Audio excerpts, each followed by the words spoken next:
Hello everyone, welcome back. Sorry for the radio silence for a few days. I got sick. I hope the song isn't too low, but at the same time, I don't want it to be too high because I keep getting copyright claimed whenever I play these indie visual novels. So I'm trying my best here to also have the song on while also not get copyright claim. But hi, welcome. I found this game on itch.io as a submission for the Monstrous Jam, I believe it's called. Yeah, Monstrous Desire 2024 visual novel jam. I found it and it looked really interesting. Hello. We play as a witch who owns a bakery, and she apparently gets a death threat. So we have to make a love potion. I don't know. I haven't googled much about this game as always. So yeah, we'll see. Sugar, butter, flour, milk. May carefully folds the ingredients into each other, humming as she works.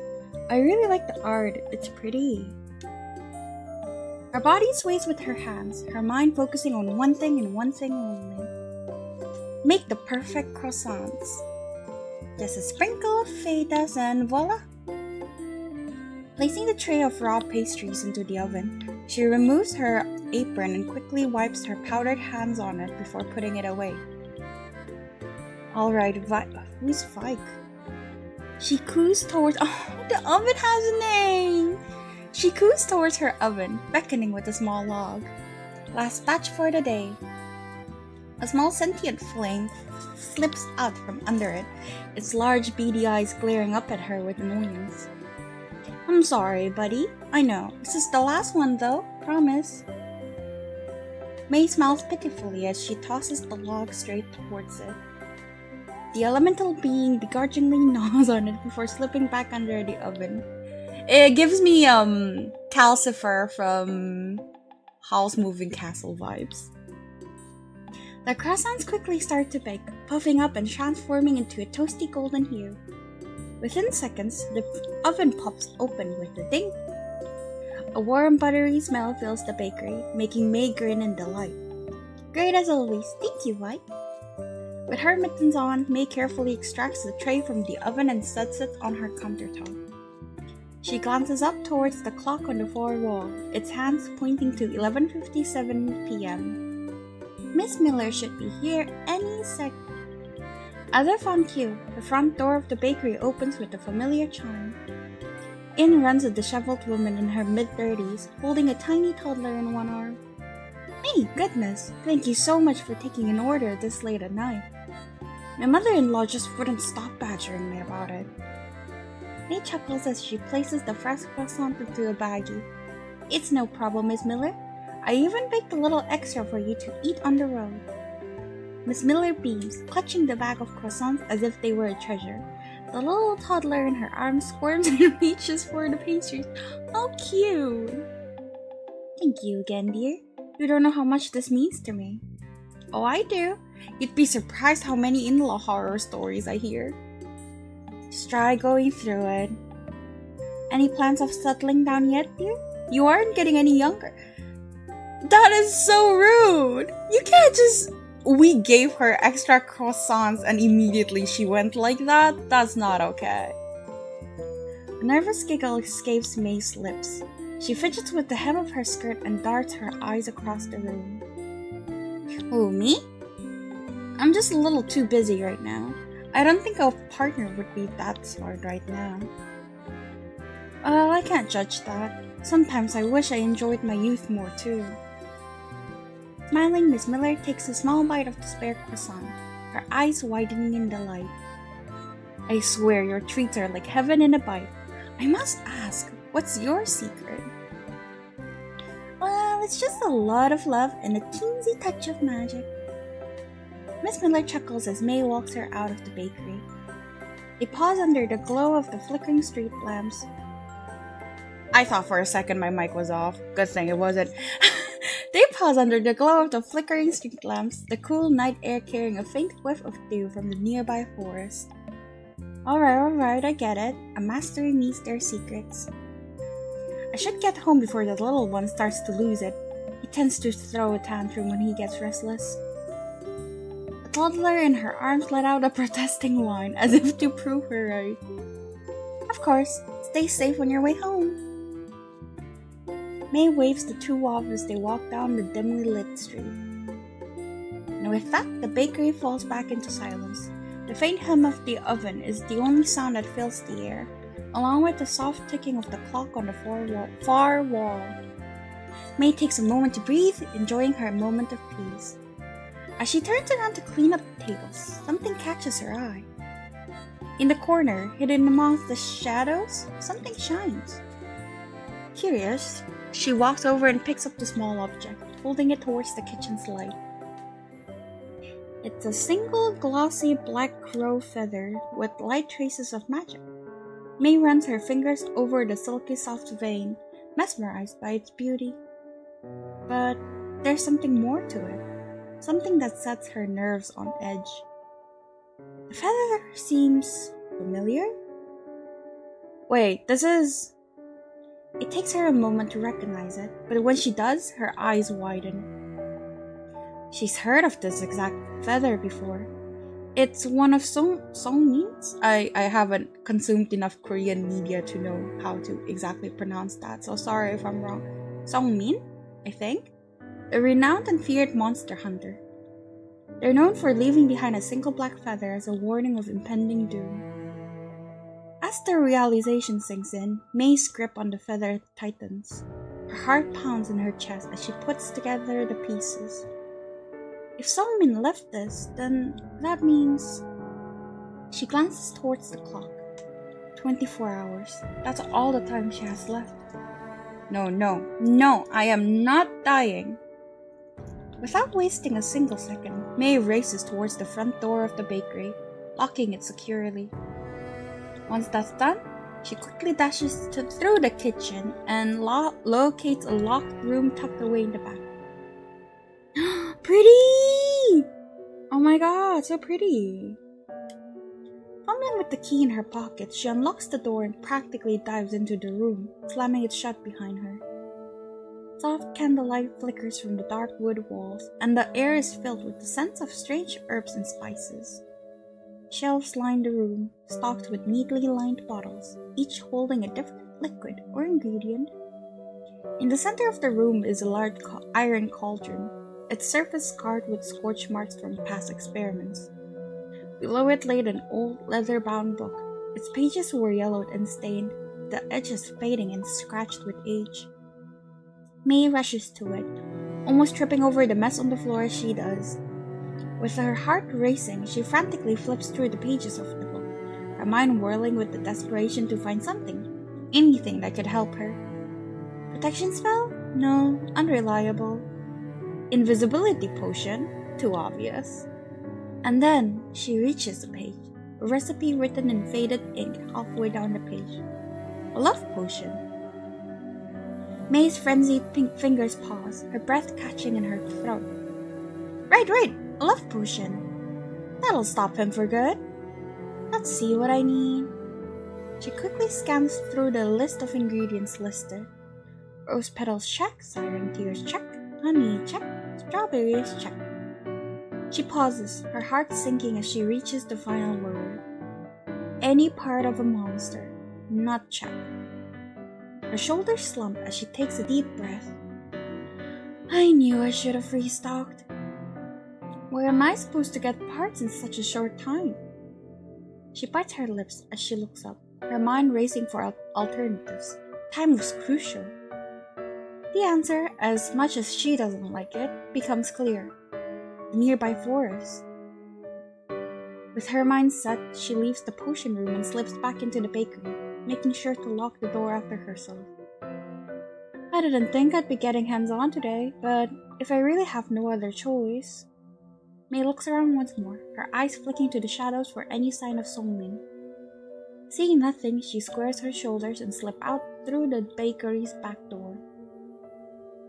The street is quiet and empty, the only sounds coming from the far-off hoots and rustles of wind blowing through trees.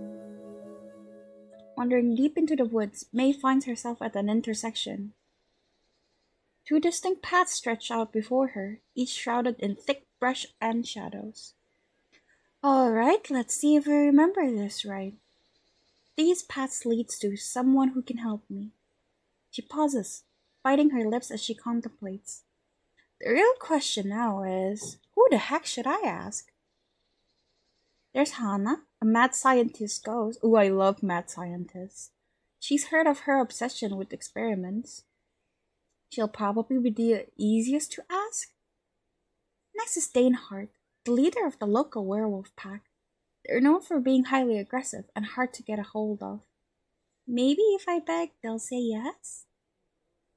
Well, I can't save right now? No! Okay, fine. I'll just skip later. I like men, so Danehart. I'll do Hannah later. Stories are from Bush's wolf packs plastered daily village newspaper. And now annoying howlings that would keep the elderly up at night. Farmers noticing that some of their ready-to-be-harvested crops have mysteriously gone missing, with the only clue to their whereabouts being paw prints leading to the forest. And of course, little kids adventuring into the forest to prove that they aren't scared of some big bad wolves. That is, until they come back with soiled undergarments. Thankfully, May isn't the type to get scared easily. And honestly, when pitting all the three choices against each other, this was probably her best option. She knew the most intel about the wolves. They traveled in packs and that they loved stealing vegetables. They could also really like meat, but for May's insanity, they meant sanity maybe? Whatever is left of it, she kept that thought at the far reaches of her mind. Now, if I were a wolf, where would I live? Adjusting her thick glasses, May carefully looked at her surroundings, seeing if she could spot any landmarks that may point her in the direction of the den. According to a book she read, wolves typically leave markings on trees or rocks to help guide their pups back to the den. They're subtle enough so humans can't detect them easily. Ooh, could this be a landmark? May hurried up to a tree, carefully inspecting it. Nope, just a couple's initials. Damn whoever J plus K is! I'm trying to foil a stupid monster hunter's plot to kill me, and here you two are, edging me closer to my death because you want to announce to the world you're madly in love. Thank you, hi!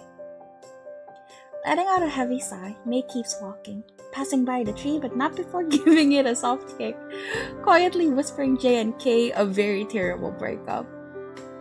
If I were a sneaky little wolf, what kind of landmark would I use? It has to stand out enough for developing wolves to spot, but not too much for bright-eyed humans to spot. That's when the metaphorical light bulb turns on in May's head. Oh wait! Okay, that's unsanitary and unsafe. Just as she was about to give up hope, she spotted tiny little wolf prints. They're barely legible, but they're there, and they point straight to... May traces the dull trail upwards to a strange patterned red moss-covered rock, which lays in front of a log bridge over the river. As she squints her eyes, she notices more of these rocks across the way. They're like a breadcrumb trail, one that will lead her straight to the den. Are you sure? Huh! And people made fun of me for having thick glasses. Well, look who's laughing now. With a pep in her step, May launches herself forward. She's so eager she nearly falls off the log bridge, but thankfully, she's able to steady herself just in time. She grips a small pair of shears in her pocket as she thinks about the item she needs. It's so close she can taste it. Now, all I need to do is get that fur and I'll be as good as alive. Ooh, I wonder what kind of fur they have. Sorry, my throat. Is it rough? Or is it super soft like chinchillas fur? Oh, I've petted chinchillas. They are really, really soft and really, really cute. Ooh, this is exciting. As May followed the rocks, the rich smell of the forest gets replaced by an overwhelming burning stench, like something or someone burning over a campfire. That thought she had buried away pokes itself out. reminding May that she doesn't know everything about these monsters. Then again, they could welcome it with open arms. They share the same enemy. She understands the fear of being hunted, even if only a fraction. And it's that commonality that gives May the courage to keep moving forward. Oh shit. It seems my internet is bad. Or so it says in my live streaming dashboard. Not good. Oh, wait.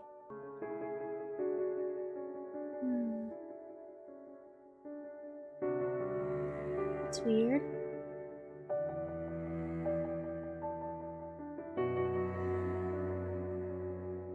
Yeah, my live streams never end up without any mistakes.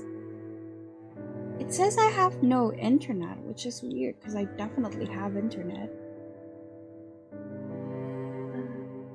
Crunch, it says.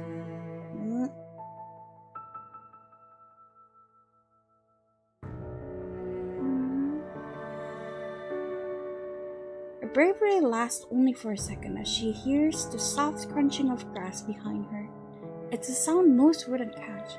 If the stream flops, as always, I'll just put the video up, I guess. So yeah. If it's broken, I'll upload the VOD later. It's a luxury May wishes she could afford right now, but she can't ignore the pit forming in her stomach. She has to face whatever's lurking behind her, even if it may be easier not to. Spinning around, she freezes as she comes face to face with death themselves. Oh! Hello? Little witch, for someone whose life is hanging on by a thread, you should really learn to be more aware of your surroundings.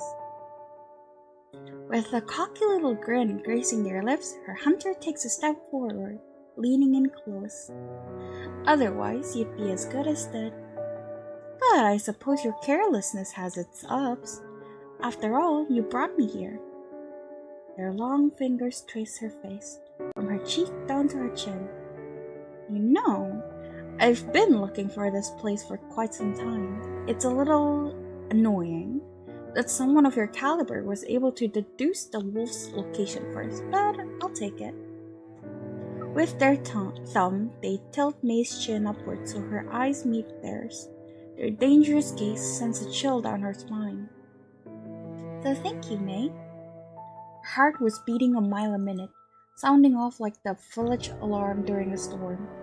Her would-be killer was standing right there, their face inches from hers, and they had so many weapons at their fingertips. But why weren't they using them? They had her alone, right where they wanted her. Why were they toying with her like this? And why were they thanking her? So many questions were running around through May's mind, but the most important one of all, why wasn't she running? Was it because her legs wobbled like jello that she was afraid that if she did, she would immediately collapse? Or was it because she didn't want to leave? Did my internet really disappear?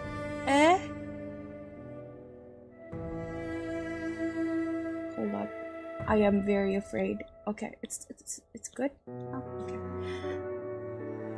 Oh, I should have saved! Oh my god, I keep forgetting to save. I don't know. Is there a difference in the colors? I'll talk to him, I guess? May's brain was like mush. Everyday words that a child could say seemed like they were scholarly. Her trembling hands fought against her as she tried to keep them still, and her heart rate started to get worse as it pounded against her chest so loudly that she was afraid that Songmin could hear it. It would explain why they were smirking. Oh, Monster Hunter got your tongue. Don't worry, I tend to have that effect on my prey. What do you want? Why are you here, stalking me like some creep? First of all, stalking is a critical skill of being a monster hunter. That's fair. The point is to be stealthy, so the job can be quick and easy. let's blood that away. Second of all, I just wanted to see what you were up to in your final hours, whether you were spending it wisely or not. And? Crap, did they know I'm making them a love potion? Oh man, I hope not. I don't have a plan B. It's weird. Most people wouldn't still be doing their day-to-day routine. They would be spending it either preparing to fight back or throwing their money away to bask in all of life's pleasures, because they know doing the former is pointless.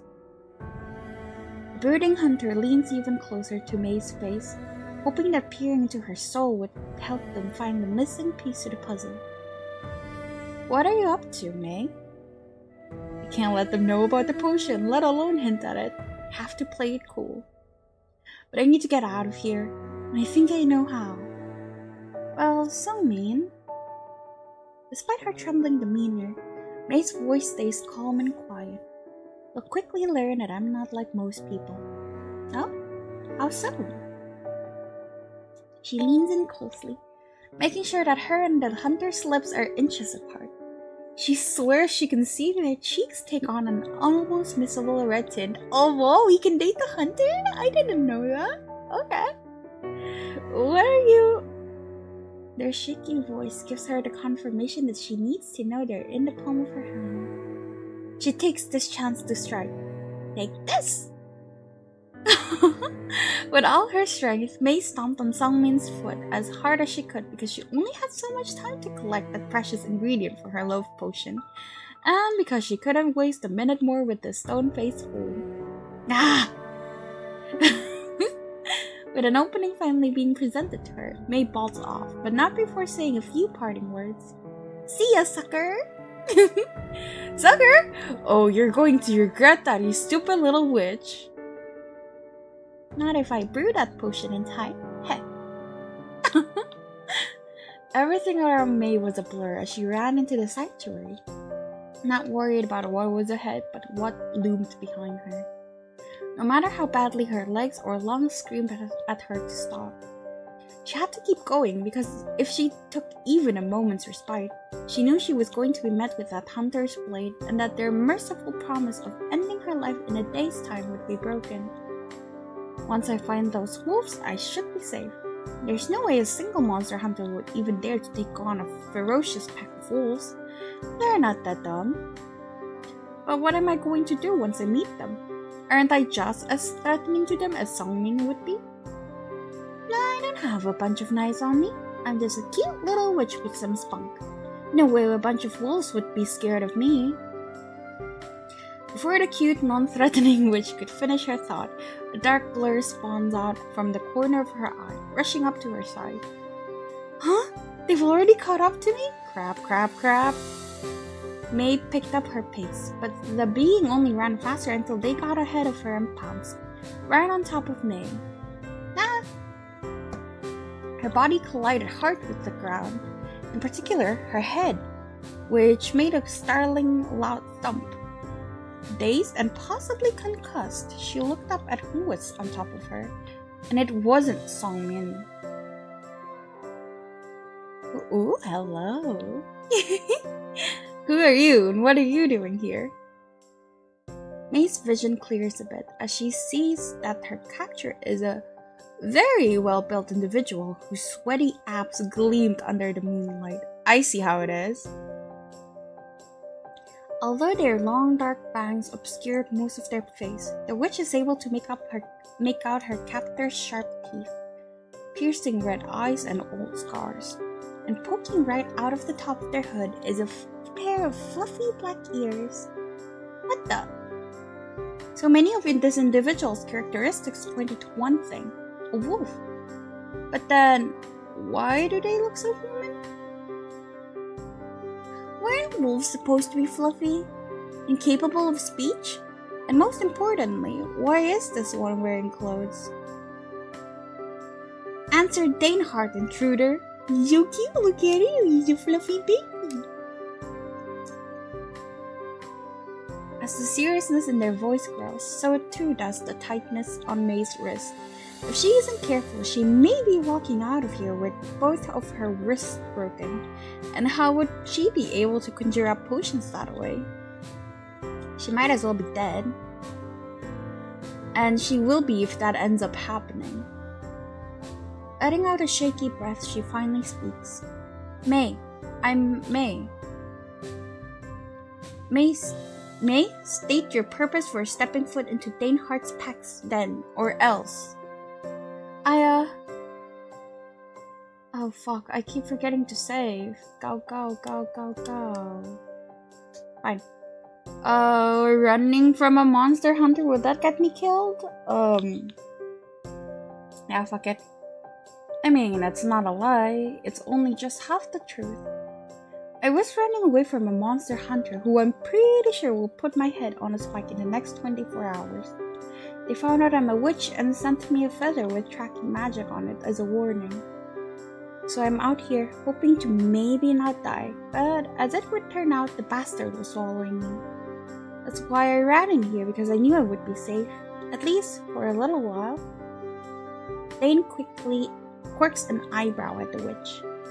A monster hunter, but don't they typically go after monsters? May shrugs her shoulders as fast as she can with her arms pinned down to the ground. She gives her captor a puzzled expression herself. They go after anyone that's remotely supernatural, though calling them monster, occult, and witch hunters doesn't roll off the tongue as easily. Their face turns dark. Danehart sees, so not even humans are safe. He's so cute, look at that little face, he's so cute! After Dane's uneasy whisper, he loosens his grip on May and stands up. Unfortunately, as much as Danehart would like to protect you from a common enemy, we do not provide sanctuary here for humans, so please leave. May jumps to her feet, happy to be finally off the cold, messy ground. She whips off the hem of her dress before pointing to the individual's human body. She didn't have time to question it before, but now that she's free, the question that's been on the forefront of her mind slips out. But aren't you human? Dane awkwardly stands there, their lips pressed into a very tight, thin smile. May circles them, checking them out. Damn. Fur, sharp teeth, and ears. May lifts their cape. The fuck? Damn, she got balls, which causes them to twirl around, flustered and confused. Can you? Oh, look at a little baby. Can you not do this, please? It's so embarrassing to be looked at like some piece of meat. But no tail? And no claws either. You're wearing metal ones instead, and you exhibit human characteristics. However, Dane's concern goes in one ear and out the other as the witch continues to inspect the furry-looking human. Could they be one of those people who played dress up? Did you not hear Danehart? You must go, now! What are you exactly? Dane's jaw clenches. Unbeknownst to the witch, the fluffy individual's throat becomes hoarse, and they can feel themselves searching their brain for an answer. They knew what they had to say, but it always felt wrong. And with how observant May is, it seemed that she would catch on to that fact. As that wrong answer was able to pass through their lips, a group of loud footsteps in sync with one another was approaching. Shoot! Hi! Huh? Where do you expect me to? Ah! Before she can throw 5 more questions their way, Danehart pushes May into a nearby bush. She's about to poke her head out and give this wolf guy person a stern talking to until she hears their footsteps get closer and closer, until finally they stop. Pushing away a little bit of the shrubbery, she manages to catch a glimpse of what was approaching, a pack of black wolves with red stripes. Eh? Dane! Don't tell me you're going to slack around while the rest of us are going all out to prepare for the Harvest Moon Festival. I love Harvest Moon. Not at all. Danehart is an excellent leader who wouldn't leave their pack hanging. Well, where's the firewood you were supposed to get? I'm working on it. Danehart got a little distracted is all. Hehe. They rub their neck awkwardly while shining an innocent boy next to her smile that you can't help but love. Okay then. Are you nervous about the festival or something, Dane? You seem off. Psh, Daneheart is perfectly fine. Don't worry about Daneheart. Just make sure you all help prepare for the festival so it's the best one our pack has ever seen. You're damn right about that. It'll be so good we'll keep those stupid humans up all night with our howling. Pack member offers Dane a fist bump as they awkwardly bump their fist. Yeah, totally. Alright, we're off, but let us know if you need anything, Dane. The pack gives Daneheart a salute, getting down on all fours and changing right before May's eyes. Their once hairless bodies get covered in fur as dark as the abyss. Their once human hands change into paws with sharp claws, and their eyes become sharp as if they are looking out for their next meal. The group sprints off in search of whatever it is they need, their footsteps resounding through the sanctuary until they get far enough to where the ambient sound of the forest takes over. Dane sighs, swiping a bead of sweat from their forehead. That was close. You can come out now, May. Geez, warn a girl next time before you push her into a bush. She looks off in the direction that the pack went. So, you guys can shape-shift from a human form into your wolf form, huh? That would explain why you look the way you do. Supposed to, yeah. Look at his little ears. His little ears are down, poor baby. Dane looks off to the side nervously, fidgeting with their hands as they do, which May takes notice of. She can't help but give them a curious look. What do you mean by that? Can Daneheart trust you? We just met, baby. No, you can't. Of course you can. I mean, take a look at this adorable little face. Do I look like someone who would kill you or spill the beans? The answer is yes to both those questions depending on the circumstance, but May doesn't let Daneheart know that. After all, she wants the deeds. Daneheart quickly looks around the area, making sure the coast is clear before leaning in close. Daneheart can't transform, at least not of their own free will like everyone else can. What? Why is that? Dane shrugs. I don't know why. Everyone else can. And tonight at the Harvest Moon Festival, it's a tradition for a pack to all transform permanently into wolves and howl in unison as a sign that we'll always be together no matter what. But I can't. And if Daneheart can't do that, then I'll be shunned. And I've tried every remedy that's known to us and nothing's worked. I've stolen a ton of beets so I could go make beet juice, ate banana peels I found in the local villagers' garbage cans, and even practiced being angry. He's so cute. Sorry, they're so cute. Everything. May recoils at the thought of picking anything out of the garbage. Sure, she's had to do that a couple of times for her potions, but eating it? Now that's a measure she would never take. And hearing their desperation is what pulls at her heartstrings, doing everything they can to achieve a goal of theirs while racing against the clock. It's a sadly familiar tune that's playing against her heartstrings. Though, maybe not all hope is lost for the poor pup. After all, they didn't try everything, did they? Maybe someone with a little magic just needed to cross their path and throw them a bone? Maybe I can help. Huh? You see, as a witch, I can concoct a potion that can help a wolf such as yourself. May is cut off by Dane grabbing her hand suddenly, their eyes twinkling with hope. Baby. You can do that for me? Whoa, their demeanor completely changed. Why, any witch worth their salt can easily conjure up a transfiguration potion. But I need something in return. Like I said before, I'm in a race against time myself. For my life-saving project, I need a piece of your fur. If I can make you this potion before the Harvest Moon Festival, you give me some of your fur. Does that sound fair? Dane puts their hand down, smiling brightly at the witch. Sounds more than fair, May. Great, then we have a deal. May grips Dane's hand gingerly, but for some reason they grip hers tightly and initiate a ferocious handshake that nearly lifts her off the ground. Ow, ow, ow! Thank you so much, May. You're really saving my hide here. Dane mercifully released May's from the handshake, and before they can grip her hand again, she quickly puts it to her side. So, what's needed for this potion? First, a cauldron, or a pot I can put all the stuff into and then stir over a fireplace. Do you guys have something like that lying around? We do have a pot, but we were going to use that for the festival tonight. I'll be quick with it, promise.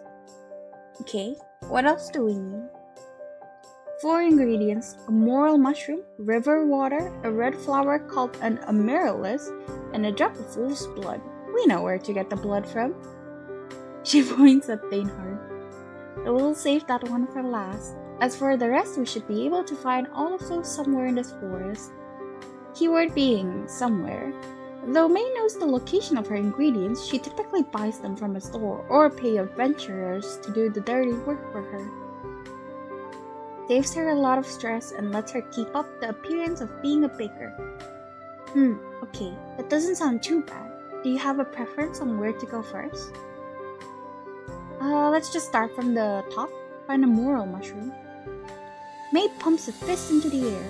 Let's go mushroom hunting, big guy. Sounds like a plan, and I know the best spot for some. Huh?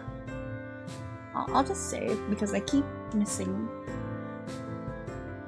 where to save. So, with a pep in both their steps, May and Dane set out to find a moral mushroom. Some time has passed since the two began searching for the moral mushroom. Turns out it's a lot rarer than either of them had originally thought. What does the moral mushroom look like? It has a skinny long cap with tons of holes in it. It looks like a sponge or honeycomb. What about texture? Color? They can come in a variety of colors: black, gray, white. They have a meaty texture. Ooh, that means it's safe to eat.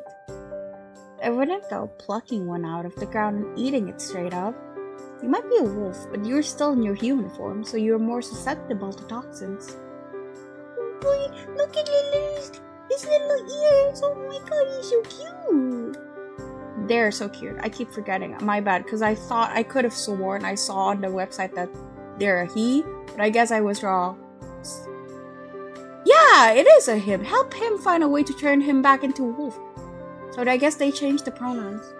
Yeah, that confused me. Ah, right.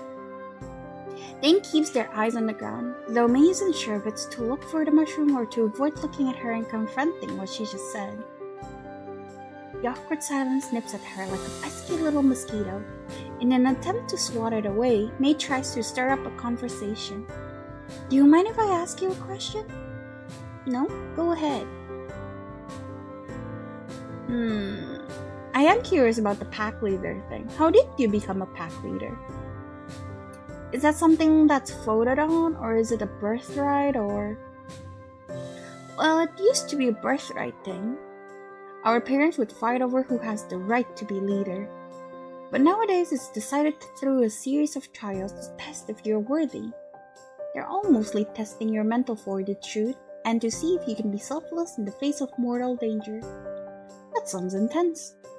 Oh, it is, but don't worry, there were a few combat trials snuck in between for levity. Dane, that's not reassuring whatsoever. Was it tough? Oh, for sure. Dainhard was shaking in their boots the entire time. Dainhard didn't give up because although it was scary, nothing was more frightening than letting their pack down. But Dainhard braved it out for them because they need a strong leader. What a cute them. Wolf, yes. May can't help but smile. Was it like that for you when you became a witch?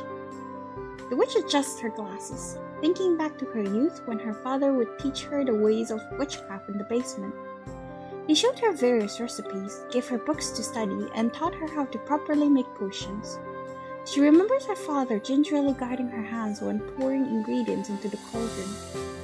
She remembers how proud he always was whenever she started to remember things on her own. She felt so fulfilled. But as she has gotten older, fear started to settle in. He would take a step back and tell her what to do without so much as a hint, like he was testing her. She knew it was for her own good. He wouldn't always be there. But her anxiety rattled her. What if all his hard work was for nothing? What would she do if she screwed up and saw his smile disappear? Hello, welcome! Thanks for coming. What if she disappointed him? Those were her trials. You can say that. And May leaves it at that, preferring not to dwell on what ifs. She's already done that enough today with that monster hunter on her back.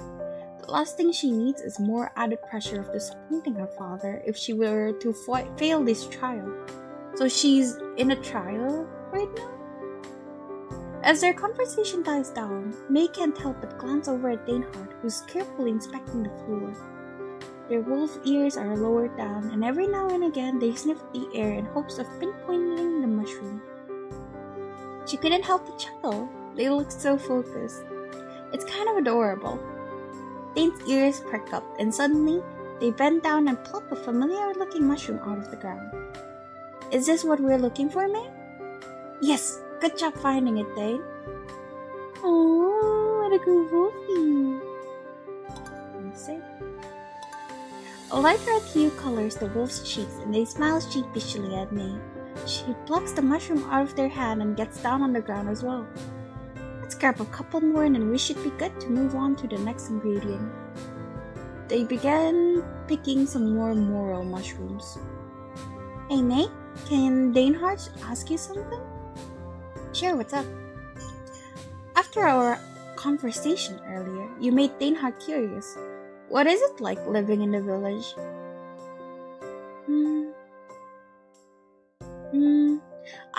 The different colors of ribbons with the options is really throwing me off because what do they mean? Hi, welcome! I guess I love it there? I love it there. Everyone's so nice and supportive of one another. Not to mention the village always goes out for the different festivals. The streets are decorated to the brim with balloons and banners. There's always live music from the local bands or singers. Oh, and don't get me started on all the different vendors and activities. I had so much fun last year holding a small make-your-own cupcake with the kids. Seeing their creativity actually inspired me to create new limited-time items for the holidays, like the blueberry shortcake for Goldsween. It sounds like so much fun. Danehart and their pack celebrate holidays, but it's always so personal. Danehart's seen some of your village special gatherings up close. Wait, you have? When? And how come I don't remember seeing them? You'd think a wolf person would stick out like a sore thumb. Goldsween, Daneharts might have snuck off to attend one year. It's the only holiday they can attend without looking out of place. Oh, that explains it. Did you like it? It's as fun as you described. Danehart even won a dueling competition, though they never got their prize. Danehart was afraid that their pack would have found out that they snuck out otherwise. Danehart looks down at the I thought it's morel mushroom. Is it morsel mushroom? That they have gripped in their hands with a nostalgic look in their eyes. Danehart wishes they could visit the village more often. But outside of Goldsween, Danehart can only watch from afar. When Danehart was a lot younger, they saw a pair of lost kids roaming the forest. They were panicking and one of them was crying. Danehart walked up to them and asked if they needed directions out, and they ran, screaming their heads off. If it helps at all, not everyone is scared of monsters. I mean, I'm sitting next to you and I'm fine, aren't I? There are plenty of people out there who don't care what you look like. What people care about is if you have a pure heart, which I think you do. I mean, you try to help out a bunch of random kids out in the forest. Not everyone, humans included, would do that. That Danehart scared them off, though. But think of the principle. You tried to help them. That's what matters. I think if anyone can help change people's minds on monsters, it's someone like you. Dane's cheek get dusted with a light red color as they pluck the mushroom out of the ground. Oh, such a cutie. Thanks, May. That means a lot. No problemo. She notices one last morsel mushroom remaining out of the bunch. Let's see, we have 1, 2, 3, one more and we're golden. The pair both reach it, their hands softly brushing against each other. Mine. Now it's May's turn to become flustered. She tries to remove her hand, but Daneheart stops her, gripping it. Oh, whoa. You have soft hands. Their smile is just as soft and gentle as their words, both of which only make May's cheeks turn more red. Anyway, she rips her hand from their grip and grabs a different mushroom. Daneheart, unfazed, picks the other before stuffing it into their cloak pocket. May hops to her feet, looking away from Daneheart. Let's just save. Get a hold of yourself, May. Are you that deprived that an accidental brushing of the hand set you off? You need to focus on the task at hand. You could very well die if you don't. So, what's next, May? She turns to see Dane looking at her, a mixture of curiosity and excitement etched across their features. Alright, well, I think this is where the choice would be. Yeah. That's get the Amaryllis? Amaryllis? Is that how you say it? Amaryllis? Amaryllis? I don't know. We should get the flower. Oh, great. I think I know the perfect spot to find us. Follow me, my friend. Daneheart marches on south, with May trailing closely behind in hopes that wherever her dear leader takes her will yield Amaryllis. Sorry if I'm butchering it. It felt like forever since the two had started walking. Where was Daneheart taking May, she wondered. Surely they wouldn't lead her astray. The two may have gotten off on the wrong foot, sure, but deep down they seemed nice, friendly. Hey Dane, where are we going? There's this spot under a tree that always has fresh flowers growing around it. The type of flowers changes every time I go past the spot, but I'm sure we'll find what we're looking for. Huh? Did they mean the flowers change every season? The question floats around in May's mind for a few minutes until Daneheart speaks up again. Here we are. Look at all those flowers. Daneheart moves to the side and points to the spot. Standing in front of them is an old, large tree, and underneath it are indeed freshly bloomed flowers. A variety of them, in fact. Red, white, and light blue, purple, pink. Some had short and stubby stems, while others were long and thin. Not to mention their petals were all different. Whoa! She carefully approaches the small garden of flowers, making sure not to ruin any of them. And that's when she notices something. A name carved deep into the oak tree. Margaret. Interesting. Her face looks scared. She freezes, her wide eyes staring at the tree as if she had seen Songmin's shadow run past her. Why did the flower have to be here of all places? Is it like a grave? A hand on her shoulder breaks May out of her downward spiral. Is something wrong? Why? I don't know. Let's just take the flower. Though her heart tried to sway her, all May could focus on was her impending death. Which was worse? Stealing stealing flowers from a grave. Right, I didn't think of that. I thought it's like an old grave and like flowers grow out of it, because I see a lot of fan fictions with flowers growing out of the grave and it being like a pretty thing instead of like, you know, actually stealing flowers from a grave. But that makes perfect sense and now I feel bad. Which was worse? Stealing from a grave or dying because she was naive enough to put someone else's feelings over her own survival? My bad, I didn't mean to be mean. It's just one flower. It's not like they'd miss it. She bends down and reaches out to grab the flower. What are you two doing there, Shed? Before May could finish her sentence, a raspy voice calls out to the both of them. They turn to see an old man with a cane approaching them, confused. Dane took a few steps back, but May grabbed their hand, keeping them close. The elderly man looks at the pair's intertwined hands, then at the flower bed, and then back at them, and then smiles softly. I see what's going on here. Were you two on a date? Date? Oh, there's no need to be embarrassed. I was once your age after all. The man shakily kneels on the ground and almost tumbles forward, but on pure instinct, Dainhard catches his arm just in time. Oh, thank you, young man. It's not a big deal. Dainhard likes to help others. Dainhard helps the man to the ground before quickly releasing their grip on him. They lean over to May. Dainhard and May should go. But before May can protest, Dane's anxiety began to drive them into the other direction. Oh, are you two leaving already? You can stay, I don't mind. Are you sure you don't mind? He shakes his head. I was rather enjoying the company. I don't get much of that these days. Looking over hesitant-looking Dainhard, the elderly man gently pats a spot of grass next to him. Come on, sit down, son. You look like you had a long day. Dane looks at the old man, then at May, then glances over their shoulder, back in the direction of their pack's sanctuary. Scenarios played through Dainhard's mind of what could happen if their pack saw them with not one but two humans. Would they kill them? Would they kill one of them or both to teach Dainhard a lesson? Then what would happen to them? They knew only one thing of two things could happen.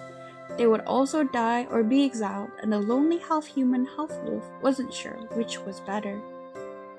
They both sounded awful. So lonely.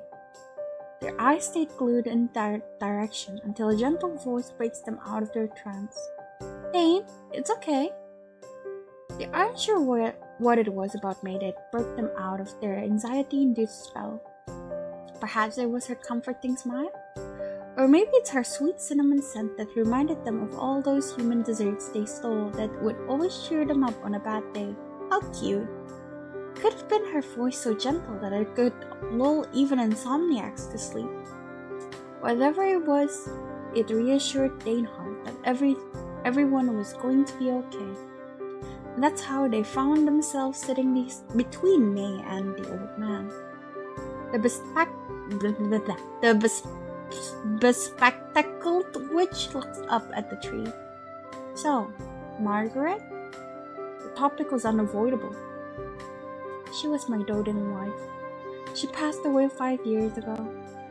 We would meet here in the forest we had met here in this forest in our early 20s. She had stumbled upon me while I was getting firewood for my father.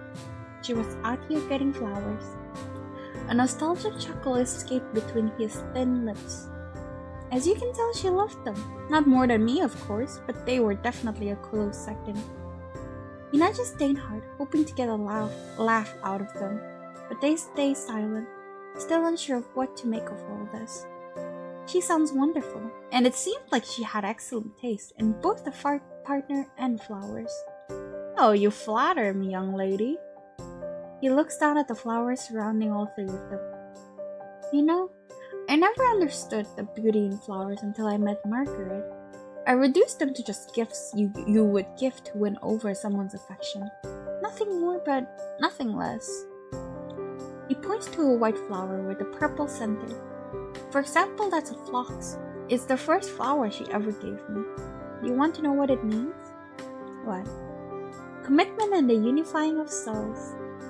He looks at the rest of the flowers. All of them have their unique meanings and purposes. Some can bring joy to people, others can be the key ingredient and nurse the sick back to health. Never really thought about all of that until Margaret showed and taught me these things. It's because of her. She was able to bring joy to mine and others' lives. So I come here, to the spot where we first met, and honor her life with the thing that brought her the most joy. With a faraway look in their eyes, Dainhard glances at the small group of amaryllis planted only inches in front of them. Oh, how they wanted to snatch up that flower and take off running. It was so easy to do before when no one was looking. It was so easy to ignore the guilt that gripped Dainhard's heart whenever he nabbed something from the humans. It was so easy to use the excuse that his pack made up. They're humans, they deserve it.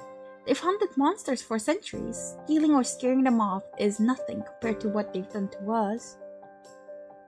But being around May and now this old man, two humans who had shown them nothing but kindness and patience thus far, tested his patience even further. It made them think about the wonderful possibilities that they only kept to themselves, in fear of being isolated by their pack. Their grip on their pants tightened. I see you eyeing Amaryllis there. What was your name? Dainhard, was it? Is that your favorite flower? No, actually. This is Dainhard's first time seeing it in person, but they do like it very much. Do you mind telling Dainhard what it symbolizes? Of course. I need to go to the toilet. Be right back.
Okay, I'm back. Sorry about that. Hi, welcome. Okay. He plucks the amaryllis out of the ground and examines it closely. Amaryllis symbolizes strength, confidence, and determination. There are stories of this flower winning over someone's affection. He gives Dainhard a wink, and their cheeks flush a dark red. Why don't you take it? What? Are you sure? Of course, there's plenty to go around. Plus, Margaret was the giving type. She would want her flowers to continue to spread happiness even after she's long gone. He places the sturdy-looking flower in Dainhardt's callous hand and leans forward, making sure that May doesn't hear. Now, don't be afraid to make a move on the young lady, okay? What? Where did that come from? If you don't, you'll never know when you'll get another chance. Sir? A beet red Dane stutters out a reply, and the old man messes up their hair, not caring about the fluffy ears standing on top of their head. I'm sure this old guy is going to put Dainhard into an early grave before any monster hunter will. But also take it as a token of my appreciation for giving this fossil some of your precious time. Thank you, sir. That's very kind of you, but we really should get going. We have other plans for the day. Of course, don't let me keep you. Thank you both again for sticking around. The couple say goodbye to the old man, who whispers a few quiet prayers to the tall old tree. They can't help but smile as they walk away. When they're out of earshot, May speaks up. All right, we have the flower now. Get the river water. Let's get the river water. The closest river is to the east. It's still a bit of a hike, so please let Dainhard know if you need to rest. Psh! Rest? I see there's still a lot you need to learn about me, Dane. The witch playfully pats Dainhard on the back before pumping her fist into the air. Now, let's get that river water then. Lead the way, Wolfie. They beam at May as the tension they've been feeling in their chest all day long loosens. Oh, how they wish they could stay in this peaceful state for a little longer. Dainhard takes the charge once more, and the pair heads off to the east to gather some river water. You really weren't kidding about this being a hike, huh? An exaggerated May asks in between heavy pants as she drags her feet along the ground. Dainhard chuckles a bit, rubbing the back of their neck awkwardly. Oh well, it normally doesn't take this long to get there. Are you saying I'm slowing us down, Dane? They wave their hands up in the air defensively. Not at all. Dainhard is just implying that maybe you should get out more. You know, stretch those legs a bit. You never know when you might need them. They're not wrong. If today's proven anything, I should really work on my strength. Maybe I could ask the adventurers in the village for some lessons? No, I don't think I like the idea of a super buff May. Doesn't really work with the adorable image I've created for myself these past few years. Listen, if I had a working broom, we would be at the river in no time, but unfortunately, a girl wearing a witch's hat, flying on a broom, would lead to people asking questions and eventually connecting the dots about my true identity. She lets out an exasperated sigh. I already have one monster hunter wanting my head on a spike. I don't need an army of them. What happened to your broom? It may or may not have caught on fire, and I've never gotten around to getting it repaired at one of the black markets in town. Then opens their mouth to speak, but May puts a finger up. Don't ask, it's a long story. They close their mouth immediately. May picks up the pace, following the direction of the water while her companion lags behind, though she's too busy hopping over fallen tree branches and decaying logs to notice like an eager little bunny rabbit. After jogging for a few short minutes later, the forest opens up to reveal the river that splits up a small clearing filled with bedrock and overgrown plants. In the distance, the witch can hear the sound of insects and other wildlife. Wow! She can't help but be starry-eyed at the untouched land surrounding her. There's so much life in this one area, and so many ingredients you can use for potions down the road. She's already picturing the different concoctions she can make. The potion of water breathing, guild talk, swimmer's aid, and the water tonic, to name a few. I definitely need to tell the adventurers back at the guild about this spot. Pretty sweet place, huh? It's Danehart's pack's favorite spot to visit. Aside from it being the closest river, it's a nice place to kick back and relax. Let all those stupid thoughts of yours go. Dane plops onto a flat rock on the rock bed as they watch May pop a cork off a flask and dip the container into the river. In seconds, it quickly fills with clear, clean river water. Smiling to herself, she shoves the cork back into the flask and turns to the disheveled Danehart lying down on the rock bed. Their back turned to her. She stares at them, then at the cloak they're wearing, and something in her head finally clicks. Her eyes remain transfixed on it as she quickly approaches them, the fast flow of the river covering the sounds of her footsteps. She's only inches from Danehart now. She kneels down and gently brushes the cloak, feeling its material. The long black hairs are dense and coarse to the touch. The sensation's familiar. May had used this exact same material in her recipes time and time again. It's wolf fur. She peers over Danehart, but she's unable to make out whether they're asleep, just daydreaming, or they don't mind May's presence so close to them. Whatever the case may be, this is a good chance for her to get what she needs and hightail out of there. If she does, she'll have more than enough time to make her potion. I'm gonna save. But if she doesn't, who knows what will happen? She can keep her promise and make the Midnight Howl potion for Danehart and hopefully sneak out of their sanctuary and the forest undetected with barely enough time to make the love potion. Or she can be caught red-handed by Danehart's pack. And judging from how quickly Danehart hit her and how they talked about humans, they don't seem like the type who will talk to her. The witch mulls over her options, and feeling Danehart's warmth certainly doesn't make the choice any easier. I am going to continue to help. Why would I be mean? Her hand freezes in place as a tiny voice rose from the bottom of her heart and spoke.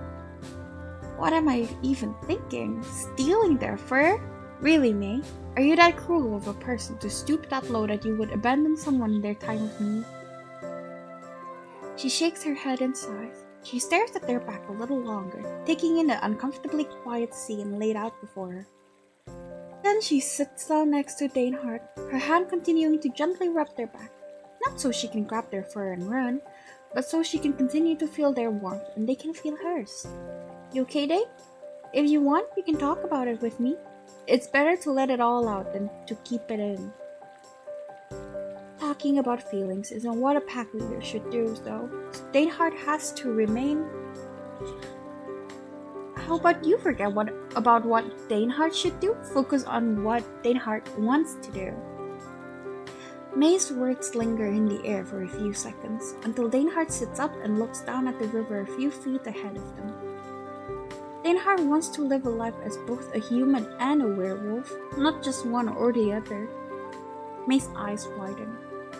Huh? Then why are we out here gathering ingredients for the potion if you don't want to permanently become a werewolf? Because it's what Danehart's pack wants.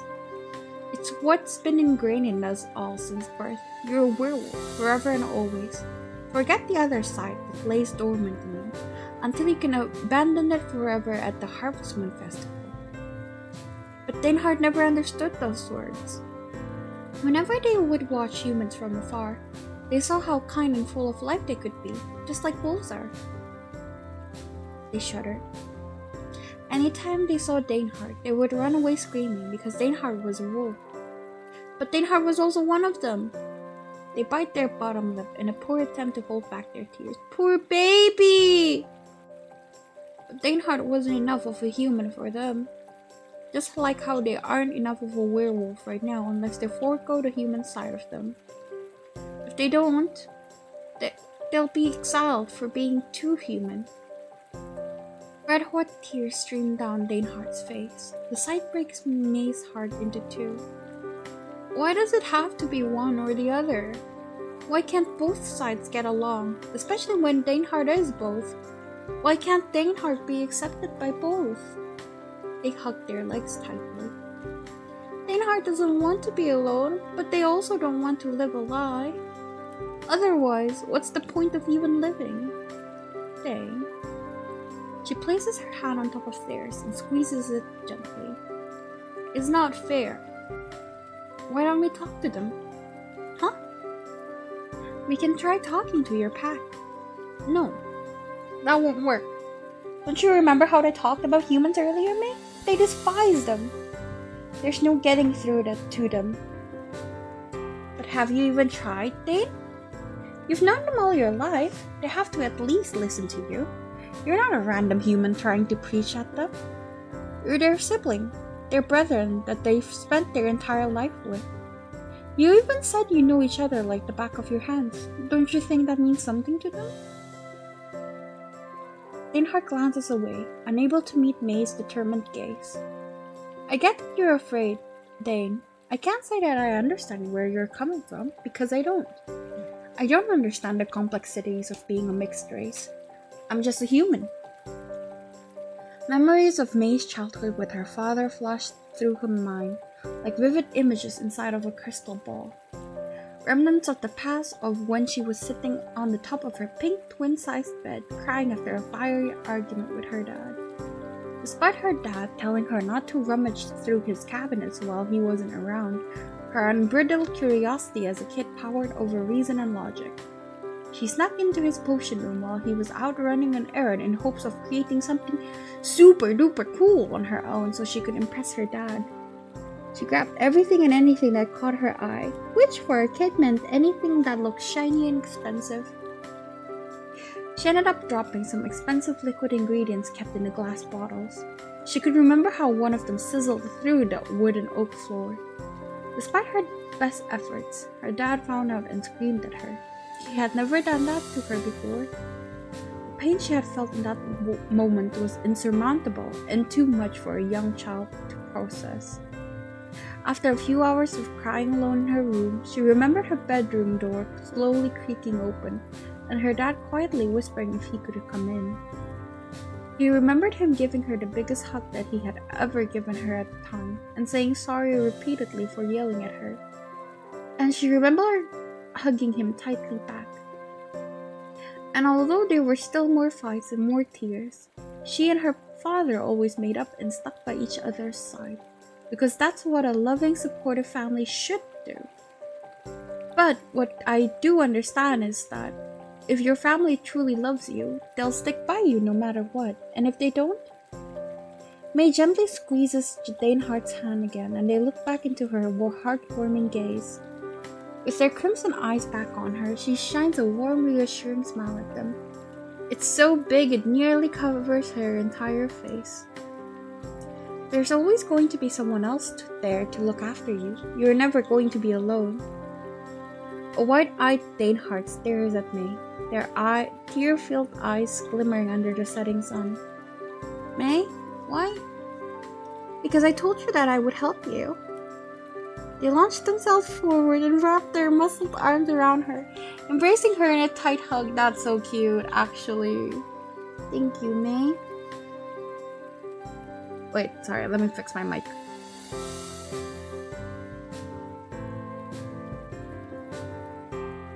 I felt it about to fall down again. Don't thank me just yet. There's still work that needs to be done. She breaks the hug, and Dane wipes away their tears with their cloak. We should head back to the sanctuary then. Lead the way then, Wolfie. With a precious-looking smile on their face, Daneheart gets up on their feet and quickly helps May up to hers before the two head back to the sanctuary. As they approach the sanctuary, they can hear a panicked group of voices and people running around. Where's Dane? Has anyone seen them? It was Daneheart's pack. No, I haven't seen them since this afternoon when they were acting funny. You think they ate something bad and got food poisoning again? That does sound like Dane. Man, I hope they didn't pass out somewhere. It's nightfall and who knows what's lurking out there right now. Ghosts, demons, monster hunters, for all we know. Sounds looks like someone is the talk of the town already. May continues to step forward, but Dane stops in their tracks. Dane? Danehart doesn't think they can do this, May. They're looking all around them for an escape, their voices trembling with fear and panic. Maybe it's better if Danehart just goes. May grabs their hand in hers. Breathe, Danehart. Do it with me, okay? Inhale. May inhales and Danehart inhales a shaky breath. They hold it in for a few moments before exhaling, letting out all the anxiety that they've held in throughout the day, or in the case of Danehart, for a lifetime. Getting on her tippy toes, she leans forward and puts her forehead to Danehart's, making sure they see and hear her clearly. Everything is going to be okay, Dane. No matter what happens, you aren't going to be alone. Okay. Hand in hand, they walk to the sanctuary together. Ghosts? You know those aren't real, right? Our parents only told that to scare us from eating treats from the jar. Huh? Danehart, there you are! Do you know how worried sick we were about you? Just as the pack is about to pounce on Danehart to give them a giant warm group hug, they spot May, their eyes as wide as the dreamcatcher hanging above May's bed. What is a human doing here, in our sanctuary? More importantly, what are you doing holding her hand, Danehart? My name is May. And judging by your looks, May, you're a witch. Pretty bold of you to be walking out here like you own the place. What, you got our Danehart under your spell? I don't. I just so happen to have won them over with my natural charm, that's all. They all grit their teeth at her. Feeling the rising tension in the air causes Danehart to quietly ball up their fists. Natural of charm, huh? Yeah, right. If by that you mean your bold-faced lies. All of you? That includes you, May. Stop fighting. The pack all turned to Danehart, confusion and anger etched across their features. What May said is true. Danehart is not under any kind of love spell. She's here with Danehart because they want her to be. Danehart brought her here because Danehart has something to tell you all. What, that she's your secret lover or something? That's so cute! What? No, poor baby. He went from angry boy to cute, embarrassed little baby. So cute. Then tell us why you would break one of the long-standing rules that have been set by our ancestors, on the night of the full moon festival, no less. You know how important this night is for us. Danehart knows it is, and Danehart's sorry that tonight had to be the night, but they couldn't find any other chance to say it. Tears fill Danehart's eyes, and the anger that's been blinding their pack's vision during the exchange fades away in exchange for a much cooler, concerned expression as they see their leader, their beloved sibling, distraught. Oh hey, what's wrong? A buff-looking female leans in close, putting her hand on Danehart's arm. Truth is, Danehart could never properly transform into a werewolf, and Danehart asked May to make a potion so they could permanently become one in time for tonight's festivities. But Danehart doesn't want that. Please let Danehart finish. The pack member immediately shuts their mouth. Danehart always admired humans and werewolves. Danehart understands why you all hate humans. They can be cruel. They hunt Danehart's pack and other monsters, but they can also be kind and full of life. Danehart has seen it with their own eyes. They look down at May with a radiant smile that covers their entire face. And Danehart's even got this! Danehart pulled out the red enlarged trumpet-shaped flower from their pocket, the amaryllis. A kind old stranger gave Danehart this. May and Danehart went looking for this and stumbled upon his wife's grave, where there was a huge flower bed planted in her honor. He talked to us about how much the flowers meant to her, and carefully explained what the different flowers at the grave mean. He gave Danehart this, even rubbing Danehart's head despite the ears poking out of my hood. They hand the flower to one of his pack members, and they hesitantly take it, carefully looking it over. Why do we need to get rid of a part of who we are? It doesn't make sense to Danehart. Dainhard, did you forget what our ancestors taught? Dainhard knows what was taught. We were told that being a human is bad and we just believed them. There's plenty of evidence that proves not every human is cold-hearted. They're good people. They can be empathetic and kind. They looked down at May with a soft smile before turning back to their pack. A CG! Yippee! Dainhard believes we should be proud of both sides of us and embrace them because that's who we are. Forget what the ancestors taught us. Let's embark on a new future where humans and wolves can live as one, so we no longer feel disgusted about ourselves. The air was still for a few seconds as the pack took in everything that Dainhard had said during the speech. The distant crackling of the fire and nighttime ambience were the only signs of life during the brief silence. How long have you felt this way, Dainhard? Since the trials? I see. And they mull over their words for yet another moment. This is a lot to take in, you know? A leader, no. As a member of our pack, you should have been honest with us. How was Dainhard supposed to do that when the elders said things like, "You're a werewolf forever and always. Forget the other side that lays dormant in you until you can abandon it forever at the Harvest Moon Festival." And it wasn't like Dainhard wanted to keep this a secret. Dainhard wanted to reach out, but they didn't want to lose you all. Lose us? Dain, we would never. Can you blame Dainhard? After everything you've all said about humans, how could Dainhard not think that? They all turned to each other with guilt-ridden faces. They looked down at May and then at the amaryllis that was handed to them earlier. Say, Dain, you say that Jeezer told you this flower's meaning, yeah? What was it? Symbolizes strength, confidence, and determination. Lanky-looking masculine wolf lifts the flower into the night sky, admiring it with a smile. No, say, that's kinda cool. I guess we should find the strength to find our path, huh? If that's what our leader wants? Huh? I mean, it's going to be weird for sure, but we don't want to lose you either, Dainhard. And to be honest, what you said earlier about losing a part of ourselves makes sense. We hated humans all our lives, but we're humans too, and we grew up to despise that part of ourselves. Why? Never made much sense if you really think about it. So, I guess what I'm trying to say is that we'll live out our lives as we should, proudly instead of hiding and hating who we are. Guys? They let go of May's hand and rushed to their pack, enveloping them in a tight, warm family hug. The witch can't help but wipe joyful tears from her eyes as she watches on. After a few moments, they break the hug. I don't know if we'll ever be enough for wolves or humans. You are. Without thinking, a reply escapes out of May's mouth. And if someone thinks you aren't, well, they're stupid. And you shouldn't care about stupid people's opinions.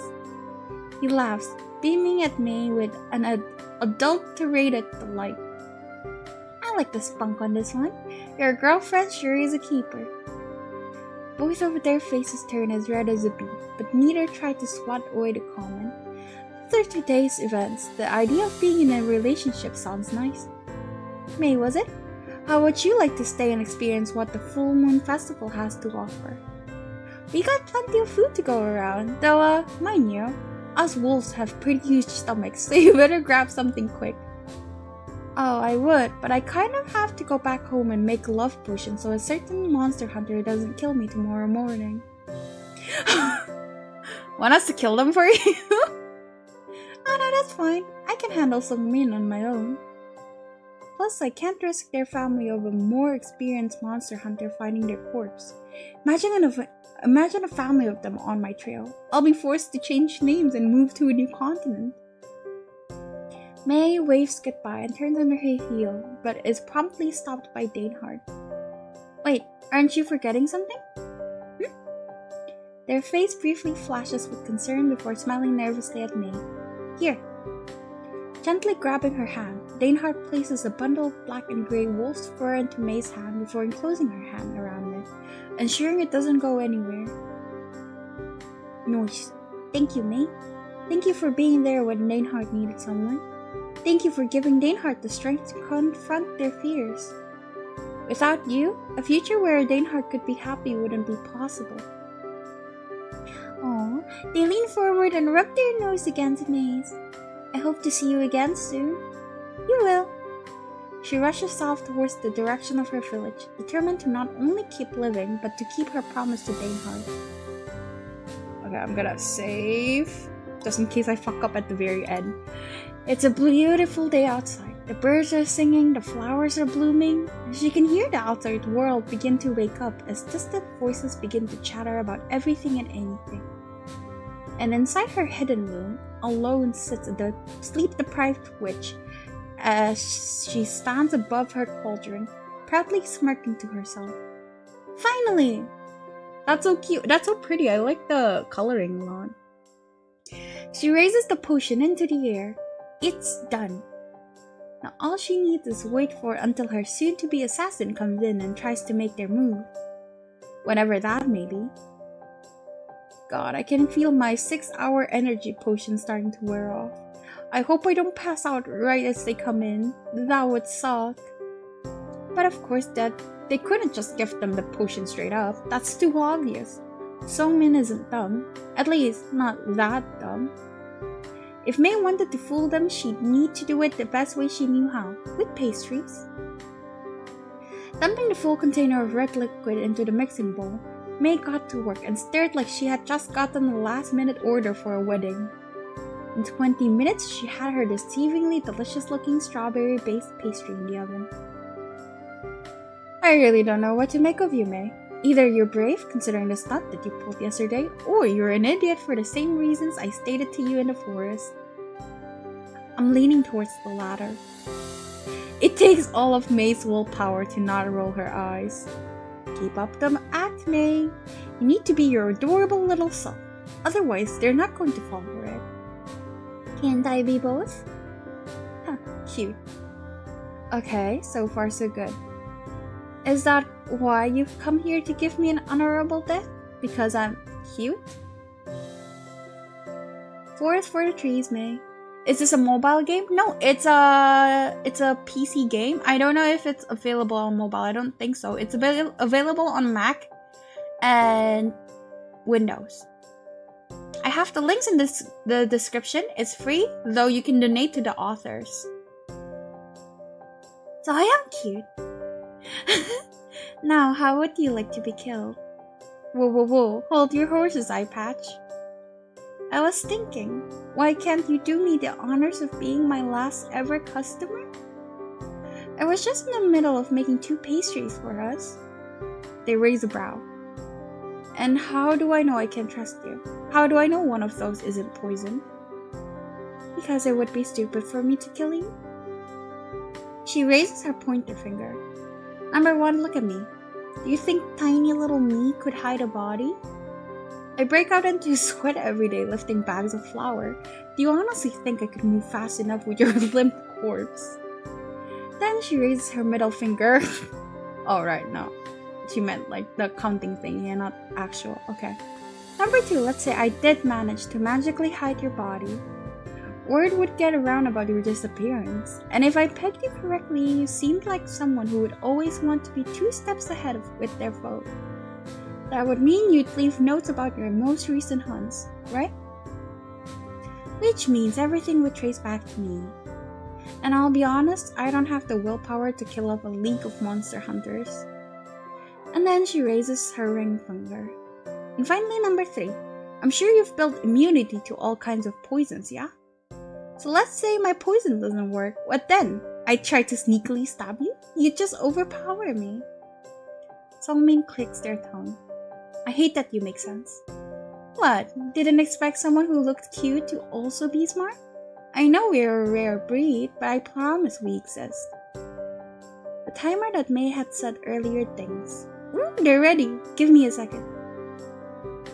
Putting on her star-patterned oven mittens, May pulls out the medium-sized, heart-shaped pastries. They look divine. That's so pretty! I wanna eat that! She grabs the one on the left off with 3 pin-sized holes on the lower right side. dusts it with powdered sugar, and then drizzles it with strawberry sauce. She hands it off to Sungmin, who examines it carefully. She does the same with hers. Heart-shaped, huh? Heart-shaped pastry with strawberry filling. Just because you made something cute isn't going to change anything. You know that, right? Mm-hmm. She raises her pastry. Toast to my last ever customer. They roll their eyes. Sure, whatever. They toast each other's pastries before taking a big bite out of them. After taking a few more bites, Sungmin's entire body freezes and their pastry drops to the floor, making a loud splat. Feigning complete ignorance, Mei tries to reach out to Sungmin. Sungmin, are you okay? Mei! They grab her hands, knocking her pastry out of her grasp. Run away with me! Okay. What now? My heart burns with my undying love for you. Forget this village. Forget my family. I want to spend the rest of my days with you. Oh crap, just how powerful is this potion? I know it's supposed to be a love potion, but this is a lot. I think the book said anyone under the love potion's influence would do anything you tell them to. If that's the case, how about this? Instead of running away together like we're in some fairy tale, you actually stay here and work at the bakery with me. You can help me with baking and making deliveries. I've put everything into this business and I can't abandon it at the drop of a hat. So what do you say, partner? She elbows them playfully, the cherry on top of her master plan. But I don't know the first thing about baking. Psh, do you know who you're talking to? The master baker? I'll teach you everything you need to know, and soon you'll be almost as good as me. Well, in that case, how could I say no? When do I start? Aw, that's cute. I like that. She shoves a basket of bread into their hands. Today, I need you to deliver this to Mr. Silver Blurns. He lives a block down, but the address is on the tag right here, just in case you get lost. Sounds easy enough? I'll make sure to do my best for you, Mei. I have no doubt in my mind that you will. With her life saved and her killer-turned-lover assisting her, Mei can now get back to work on doing what she truly loves, making potions and baking pastries that inconspicuously have monster parts in them. The end. Try again? Yeah. Okay, let's skip.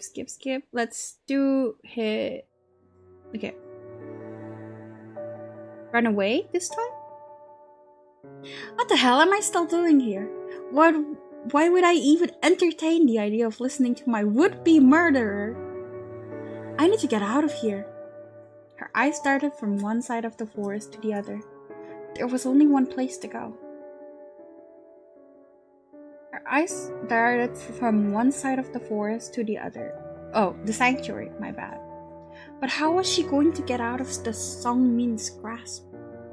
She didn't have any combat experience, much less against someone with 1, 2, 3, a whole crap ton of weapons at their disposal. Where? If she wanted to get out alive, she needed to think quickly. Get your stupid hands off of me, creep! She stomped on Sungmin's foot as hard as she could, as if it was some menacing bug that needed to be disposed of. Ow!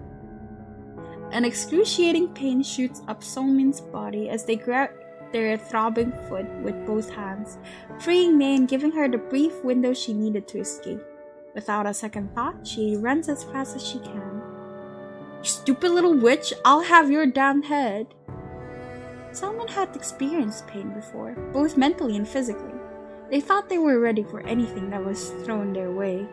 But it seemed that during their long journey of becoming a monster hunter, they had forgotten one key piece of advice from their well-renowned father. You need to watch out for the cute ones. They're always the most deadly. Okay, this part's the same. Was taking a casual stroll. Just taking a casual stroll through the forest. Huh? Dane gives her a blank stare. If look could belittle a person's intelligence, this would be one of them. That run of yours was anything but casual, miss. Well, my definition of casual may be different from yours. You see, us witches have a constant need for adventure. Do you take Danehart for some kind of idiot? Out with the truth. Now. Are you here to hurt my pack? They growl out their demand, making sure to bare their teeth at May, and she can't help but squirm. I was running from a monster hunter, okay? Skip. Get the river water. I'm gonna save.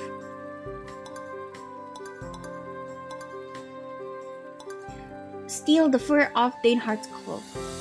Stuffing her hand into her pockets, May quickly takes out a small pair of shoes she had kept hidden. Sorry, Dane, but it's either you or me. She tugged the cloak towards her and snip. Time seemed to stand still as a deafening snip echoed through the forest, quieting all life in its vicinity. May, with fur in hand, carefully rises to her feet and takes a few steps back as she watches Danehart to see what they would do. She turns on her heel and takes one step forward, ready to sprint off towards safety, towards home. Why? Why? Their trembling voice gripped May tightly and rooted her into place. Why, May? Oh, they're crying. Oh, poor baby. I'm sorry. Oh, how May wanted to move.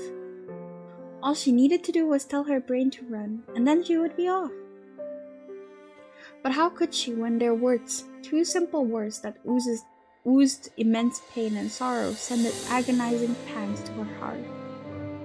Why was she letting their words affect her? I thought you were going to help Danehart, so why? Why did you go back on your word? Their shouts sent the nearby birds flying off to the west. How May wishes she was part of that flock. Look at Danehart, May. It was a demand. It was a plea. A call that was so desperate that it sounded like Danehart had been holding it in for some time. And it's only now when they're at their lowest they found the strength to finally let it out. May bit her lip and balled her fist. In her hand, she could feel the hairs of Danehart's cloak fur scratch her palm. Maybe Danehart's pack was right. Danehart's voice was deeper than it had ever been. It was gravelly, and their tone was filled with absolute disgust. She could hear them get up and stomp towards her, and with each step, May could feel herself shrinking inwards. She was too powerless to move, too powerless to do anything but accept the consequences. You humans are despicable. With the grip as tight as prison shackles, Danehart seizes May's wrist and turns her around, forcing her to see what she has done. Standing before her was Danehart, but at the same time, it wasn't them. This isn't the Danehart she had gotten to know throughout the day. Their cold, sharp gaze was dark and lacked any sort of semblance of hope. Their teeth had somehow gotten larger and sharper, closer to that of an actual werewolf. But what was more different about Dane was not the wolf-like features, but rather the tears streaming down their face. Dane, Her head was pounding. The pain was excruciating. May tried to open her eyes, but the searing pain inside her head made her wince and force them shut. The comfort of the darkness made it so much easier to deal with. She could hear sounds of heavy footsteps stomping around in front of her. Who were they? Where had they taken her? She needed to open her eyes to find the answer, but couldn't find the strength to bear through the pain to do so. Gritting her teeth, May braced herself for what was to come and slowly opened her eyes. Her head screamed at her for her to keep them shut, but she persisted, pursuing the truth rather than staying in the darkness. At first her vision was blurry, only making out the medium-sized orange blobs to her right that crackled off into the distance as fire, and the cold, rough ground she laid out on as the forest floor. As she continued to look around and gather her lost memories from hours ago, someone, or rather something, stopped in front of her. She peered upwards, and despite the nearby fire, she was still unable to make out their face thanks to the combination of her dizziness and the night's darkness. But whatever it was, they were very furry, bulky, and all fours were on the ground. It growled at her menacingly. Her survival instincts kicked in, and the pain became an afterthought. Shooting herself up straight, she kicked herself away, backing her up into a bunch of random assortment of items that clattered to the ground when she made contact with them. She stared at the wolf, and it stared daggers back at her. What the hell? She frantically looked around her, realizing that it's not alone. There were others, all with the same red eyes and black light gray coats, mimicking the one standing in front of them. And that's when May realized. Dane? With a confident step, a transformed Danehart stepped towards her and continued to growl at her. Dane, please, look, I'm sorry, I can't explain. Danehart trusted you, May. Danehart trusted you like they had trusted my pack. They trusted you with their life, and what did you do? You stabbed Danehart in the back for your own selfish gain and ran off like Danehart. Like Danehart was some mud. You couldn't look at Danehart in the eye when they asked for an explanation. A part of me wished I could be both, instead of having to choose one life. But looking at you, my pack is right. Danehart shouldn't be human. There's no pride in being that. They turned to their pack. Now, brethren, let's finish the Harvest Moon Festival off right. They turned back to May with a scowl, by getting rid of the humans sitting before us. The wolves behind Danehart all howl in unison. No, wait! Please! Let me go! The wolves fastly approached May, and all she could do in response was scream for someone in the forest to help her. Someone! Anyone! Help me! But no one came. Oh, it's Chibi! Wait, that's actually kinda cute. Well, I mean, besides the death, but like, the drawing's super cute. They all pounced on her. She tried to knock Danehart away, but that only caused her glasses to get knocked off of her, and then stepped on by another wolf who came up behind her and knocked her hard to the ground. In a matter of seconds, they were all on her, their sharp teeth piercing into her flesh. May's scream pierced the heavens. The pain was nothing like May had ever experienced before. It felt like getting stabbed haphazardly by a million butcher knives at the same time repeatedly.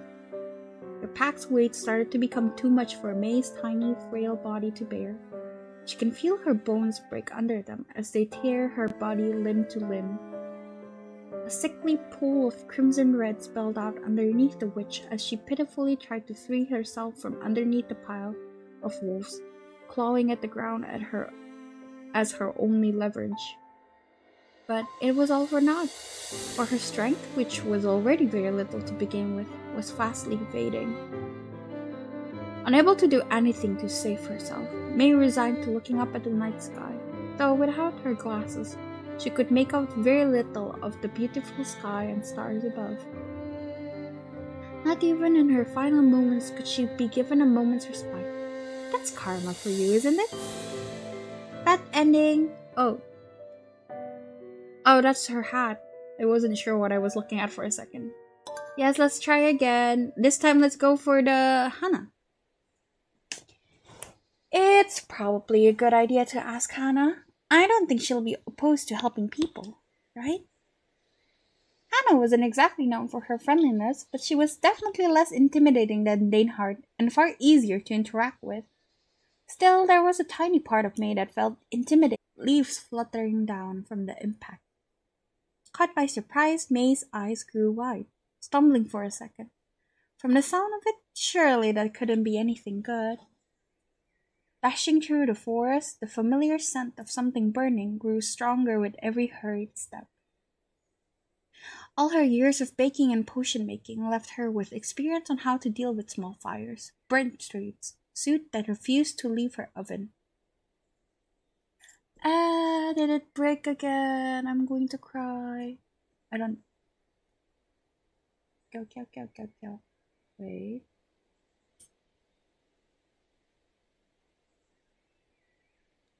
Explosive customers who were cranky before having their baked goods and warm drinks, maybe, but never literal explosions that couldn't easily be solved by magic. If anything happened to the ghost, she wouldn't even have the chance to meet her, or ask for a vital ingredient for her love potion. There's no such thing as a ghost dying twice, at least, I think.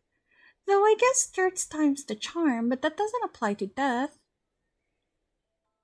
Ooh, I like.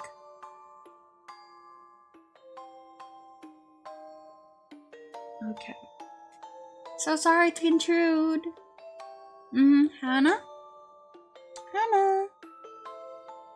Are you there? Are you okay? The ghost floated by her computer, whirling around as her eyes widened into saucers behind her glasses.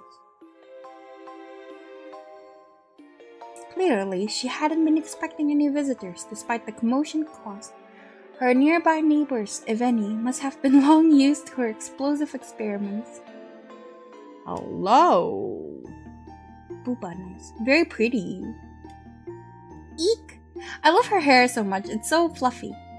With a squeak, the ghost disappears without another word, leaving May to gawk at the empty lab. Awkwardness filled the space, the only sound being something fizzling? Bubbling?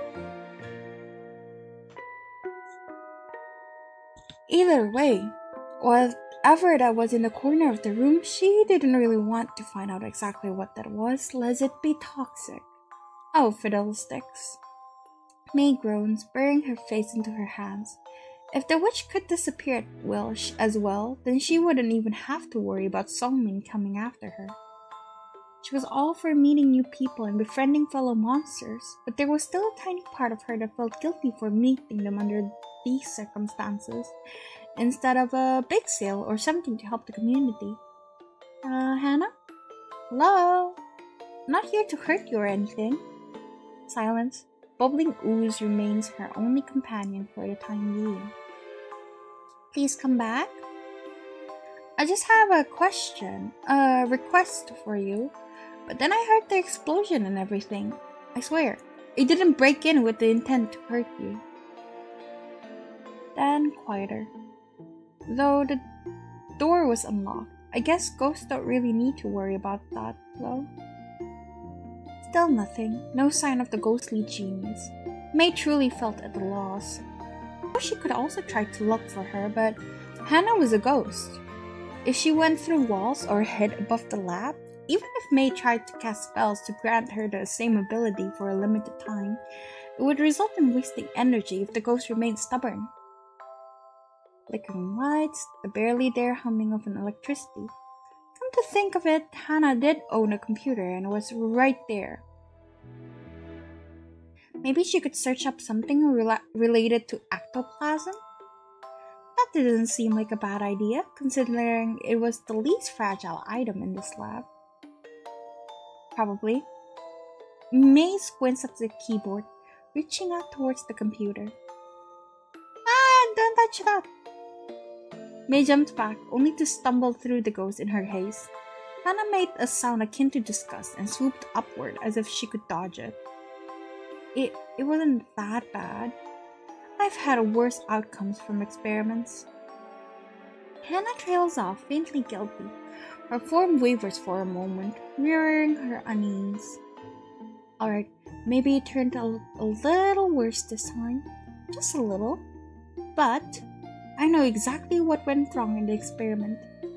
I expected it to combust, but the explosion exceeded my calculations. Just by a small margin, it's an easy fix, and actually... Hannah trails off, her glasses glinting in the light. It was as if a light bulb had gone off in her head, and she seemed to glow brighter, or perhaps it was just a trick of the light, considering that they were flickering, and May was a little worn out after all that running. When did she get so close? She's cute. Whoa. Hannah beamed at her, clasping her hands together in obvious glee. Oh, this is just meant to be. At first I was really scared because I didn't know why you were here and why you were suddenly standing in the middle of my lab. You know, it's pretty much my home. You'd be shocked if someone suddenly showed up in your living room, right? Not that I have one either, but I'm sure you can understand. What? But besides that, maybe it was fate all along. Even if the sky fell down and unraveled itself, surely the stars have aligned in my favor. Maybe you've been a blessing in disguise all along. Hold on, what about the stars? Look here, I'm a woman of science, not magic or astrological thingamabobs. I didn't spend years and years getting my degree for nothing. Though I don't remember the details, I'm sure my dissertation was terribly long. Whatever mercury in wolfsbane or ghoulate means, it had nothing to do with me. The only mercury I deal with is the kind that's a heavy silvery white liquid at room temperature with extremely poisonous and high vapor pressure. Let me just save. Wait, don't go near that either. That's exactly the type of mercury I'm talking about. You just have something as dangerous as that lying around? Never mind that May had been standing still the whole time. Hannah swoops down, ushering May away from the test tubes by the table and seemingly into the only chair available in the lab. It doesn't affect me anyways, and I wasn't expecting guests. I wouldn't keep it out if I had known beforehand. I'm a scientist at heart. Lab safety is important even if it's my own personal laboratory. Sit, don't be so polite. It's actually retrograde? It's retrograde. Huh. I always thought it had something to do with ghoulate. It just sounds correct, you know? I'm not sure what this means. That stuff works like an absolute charm during nighttime. I think my favorite flavor was It's probably the green one. That's my favorite color. Anyways, flavor 2 when it comes. Hannah giggles softly at that as May sits down with a sigh. At least she tried. Ooh, wait. Our belts are practically matching. It's always helpful to keep some solutions nearby, huh? Self-defense, catalyst, things like that. Though I guess yours must be potions. You're a witch, right? I mean, you certainly look like one with the hat and all. Unless you're dressing up for some occasion? So you must have had some experience handling potions and the like. And well, I haven't had any experience that I can remember in witchcraft. But I'm sure it can't be that far removed from science. It's probably like distant cousins? This is perfect. Truly perfect. You'll help me then, right? Huh. I mean, you're already here anyways. And you're probably not busy with anything else if you could take a stroll this deep into the forest. Especially at this time. Goodness me, it's late. Time really flies out the window when you're tinkering away. May opens her mouth and then closes it. Honestly, she was busy trying to survive. Though Hannah played a key role in her successfully being able to, the ectoplasm was absolutely vital to the love potion, and she couldn't risk trying to create it without the component. Tiny part of her had been nagging incessantly, banging pots and pans as if to alarm her inner self to adhere to what she's always known and grown up with. Always lend a helping hand in exchange. Maybe helping her out wouldn't be so bad. If anything, May could trust that the ghost had no intention to kill her, nor should she ever, if playing along could give her the ectoplasm in return. She didn't see why not. Well, I mean, I can't stay forever, that's for sure. But I'm happy to help you to the best of my abilities. In fact, maybe you could help me out too. Besides baking sweet treats, I've been trying to perfect this one thing. It wasn't like May was lying, though she held on to hope that maybe the other could relate to her pursuits, and therefore be more willing to offer her the ectoplasm. What do you need? Is it an oven that'll turn itself completely off after the timer beeps so you'll never have burnt baked goods again? A measuring spoon that'll tell you the exact amount down to the very last gram? Or ask about the ectoplasm? To put it bluntly, I'm here because I need something from you, and I hope you won't take offense to it or anything. I'm actually not too sure how to even obtain this, come to think of it. I've got a whole bunch of knickknacks in my lab. Surely there's something that will be of use to your witchy, concoctions? Whatever you're brewing up. May took a deep breath, stealing her nerves. Good grief, why was she so nervous? I feel like this is gonna lead to a bad ending straight up.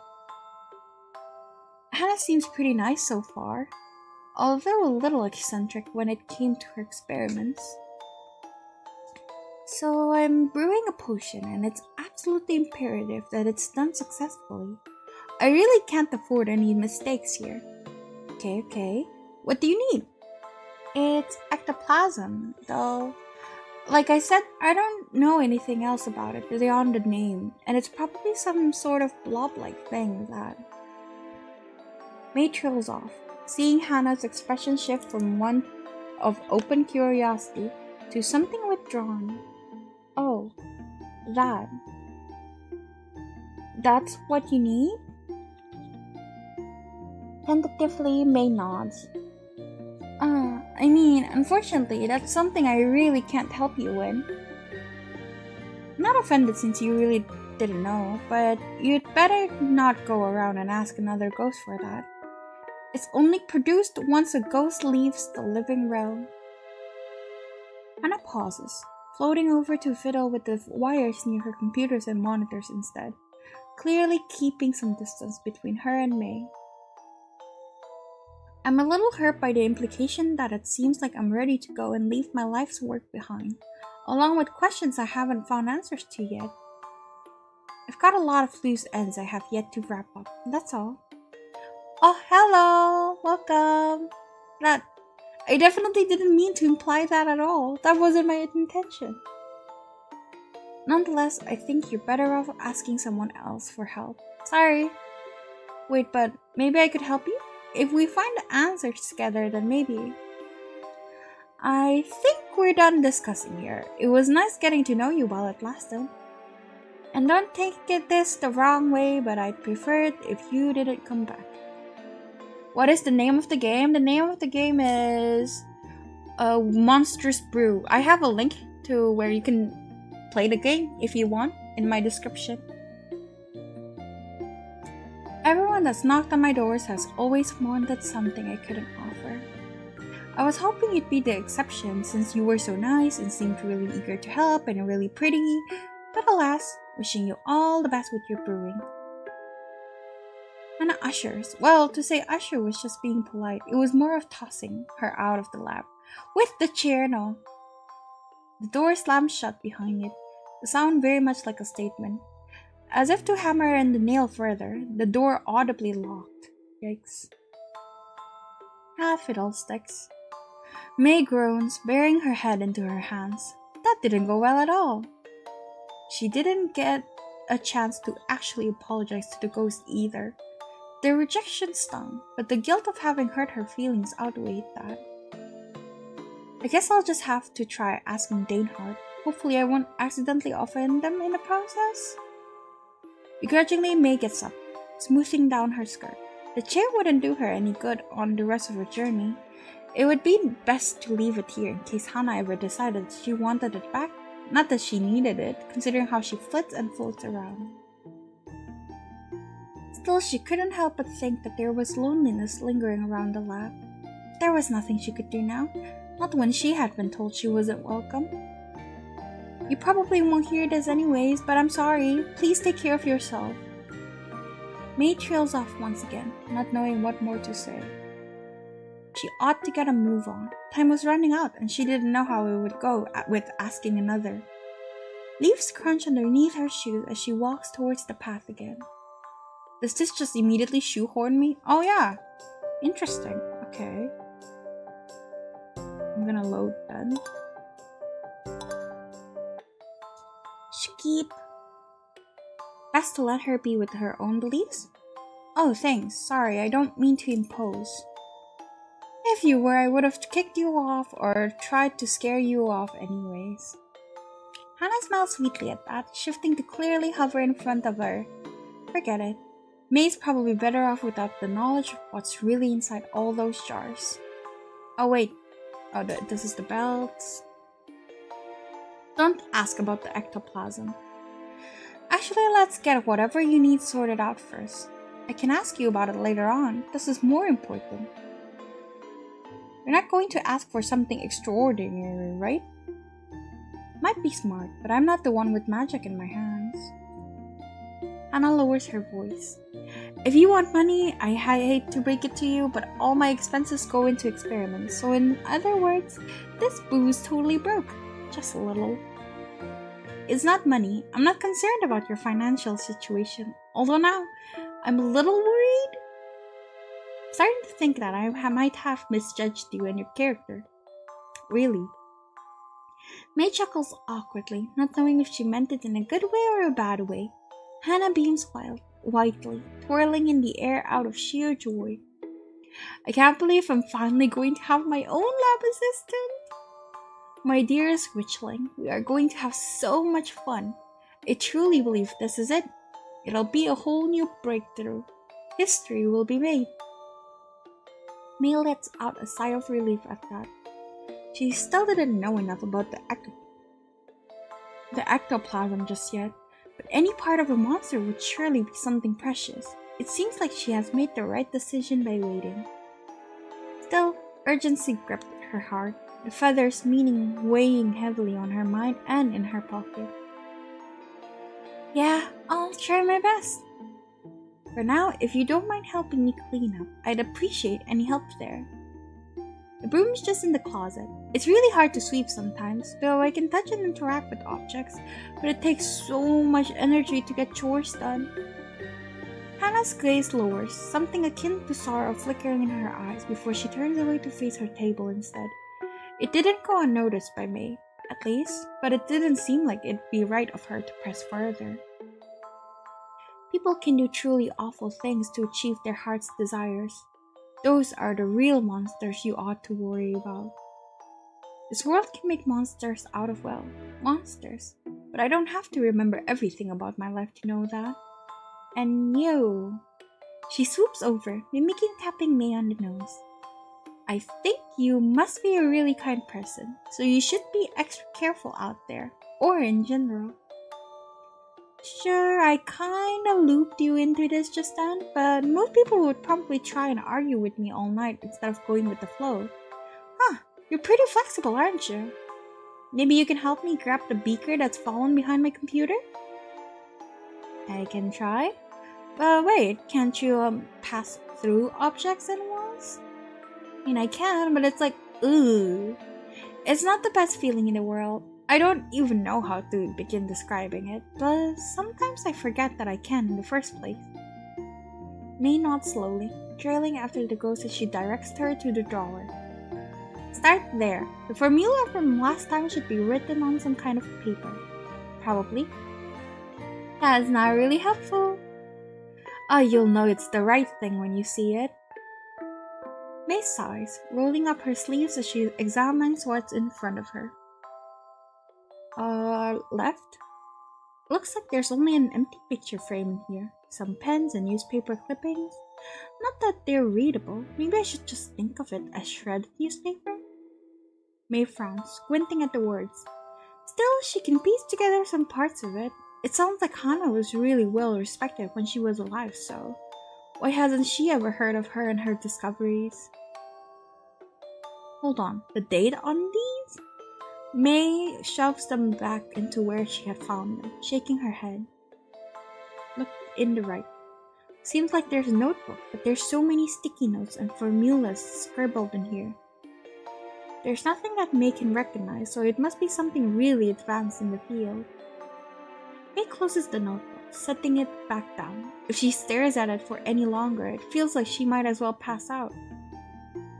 I don't think it's in here. Is there anywhere else I can look? May looks up, watching as Hannah tosses items over her shoulder with frightening accuracy.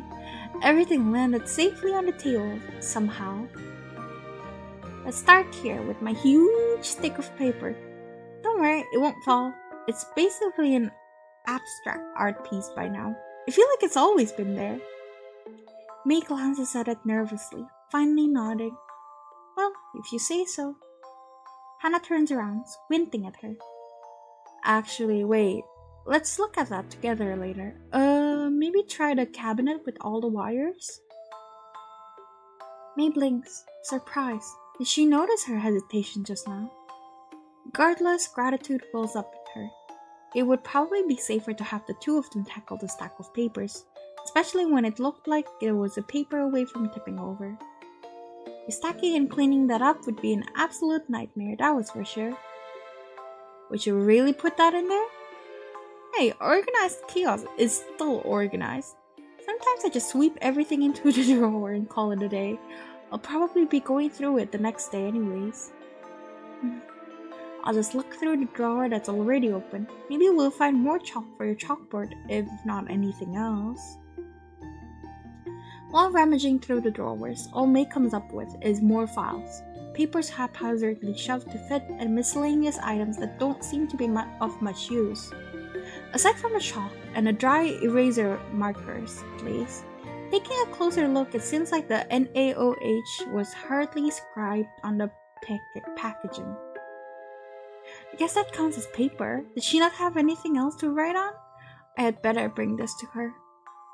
Here it says NaOH on here. Hannah lights up, her eyes practically sparkling at the discovery. Aha! Sodium hydroxide, of course. It's typically used as a base in experiments, but it has to be dissolved in water first since it appears as opaque white crystal. Only small amounts can be used safely. After being dissolved and heat is added, NaOH will appear to be clear. You're a baker, right? May blinks, surprised by the sudden question. Suddenly she feels a little self-conscious. Did the scent of baked goods linger on her? Or did her strawberry perfume give it away? Well, yes. I thought you mentioned it earlier. In baking, you often have to add salt, even if it's in sweets. The formula for edible salt, table salt, is NaCl. I don't know how you would say it in English because I'm only used to saying it in my language. So I don't know how to say it. Am I saying it right? Do I say NaS? Nah, I don't think so. Yeah, NaCl, I guess. With Na representing sodium and Cl for chloride, we call it sodium chloride. It's the same sodium you can find in sodium hydroxide, although table salt is edible, and the latter is definitely not meant for consumption. I actually didn't know that. I just thought it was to help balance recipes and make the sweetness intensity go up. Hannah nods eagerly at that. Adding salt to food and other edible items can help with masking the bitterness. I have to keep emphasizing the edible part. I have to say, I'm a little worried you might try and eat something in here. Don't think I haven't noticed you eyeing my distillation setup. I'll ask about the distillation process. I was just curious. I wouldn't go around randomly trying things. I have some amount of self-preservation. May waves her hand, dissuading the implications instantly. Hannah sighs, visibly relieved. Distilled water is fine to drink, though it will contain less minerals inside. Experiment-wise, the process tends to include salt water or some kind of solution, usually a liquid that contains more than one substance. By heating it in the distilling flask, it evaporates and the vapor separates itself from other impurities in the process.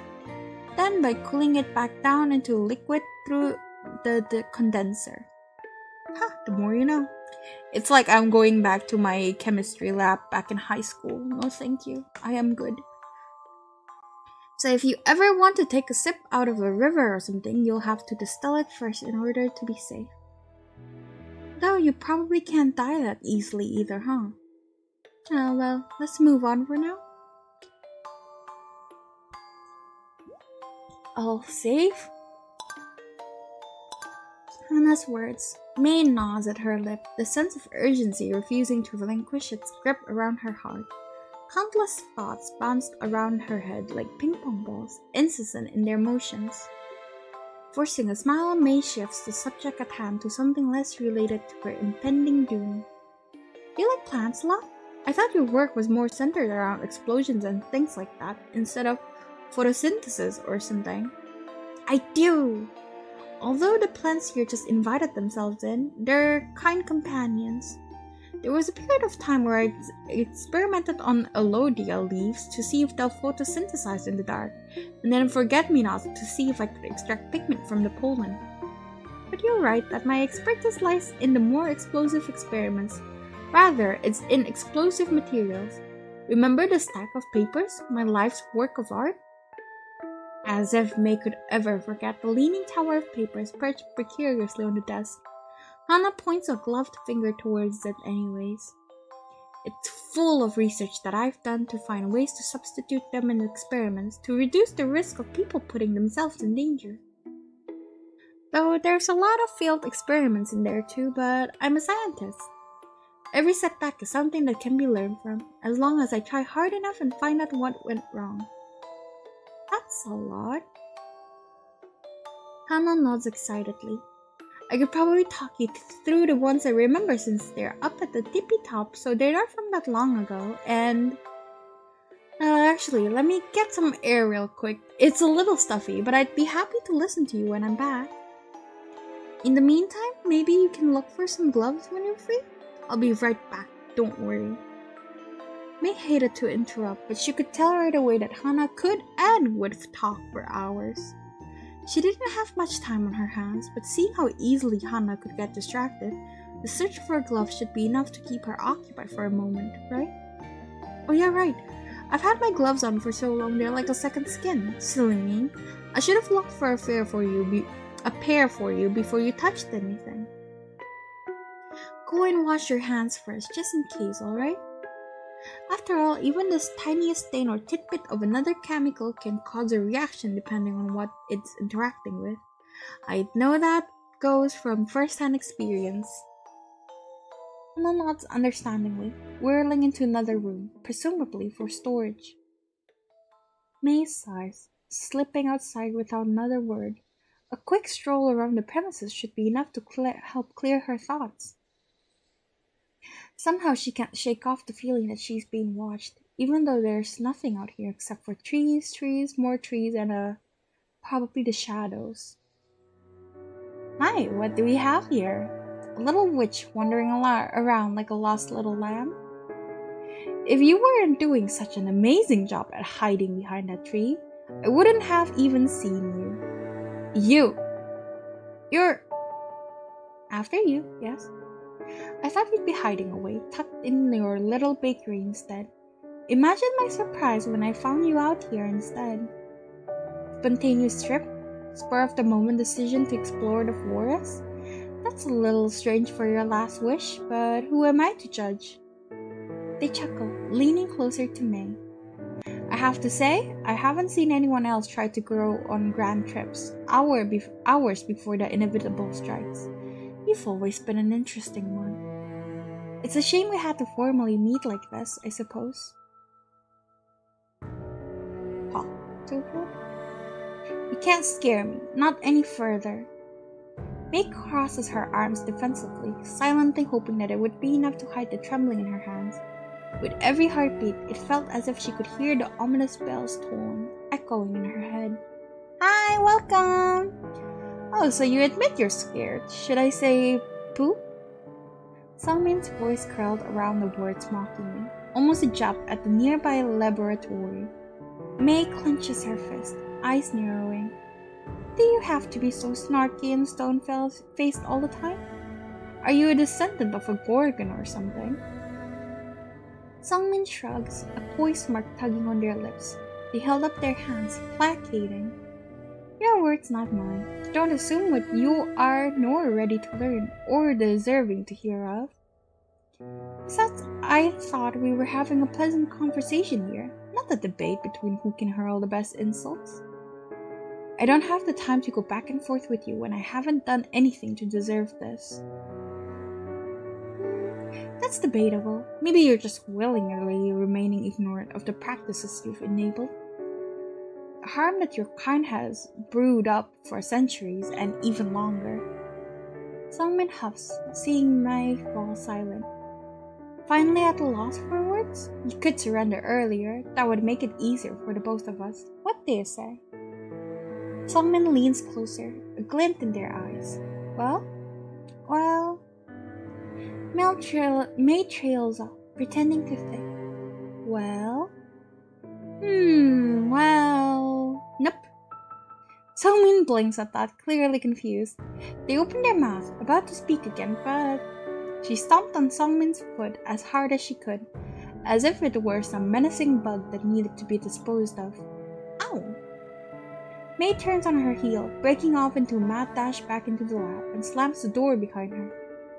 For good measure, she shoves the chair in front of it, despite knowing full well it wouldn't do much against them. Still, it was better than nothing. An excruciating pain shoots up Songmin's body as they grab their throbbing foot with both hands, freeing May. Okay, I think they just copy-pasted it and forgot to delete, because that's like the one in the wolf's route. You stupid little witch, I'll have your damn head! Songmin had experienced pain before, both mentally and physically. They thought that they were ready for anything that was thrown their way. But it seems that during their long journey of becoming a monster hunter, they forgot the one key piece of advice from their well-renowned father. You need to watch out for the cute ones. They're always the most deadly. Hannah pokes her head out of the other room, floating back to the main lab. Oh goody, you're back! May squeaks, turning around as naturally as possible. Good thing she caught her breath quickly. Undeterred, Hannah continues speaking. I can't find the pipette I used last time. If I'm right, it should still have some of the blue reagent inside. Last time I used 3 drops, so there should be still a drop inside. This time we'll use 4 drops instead.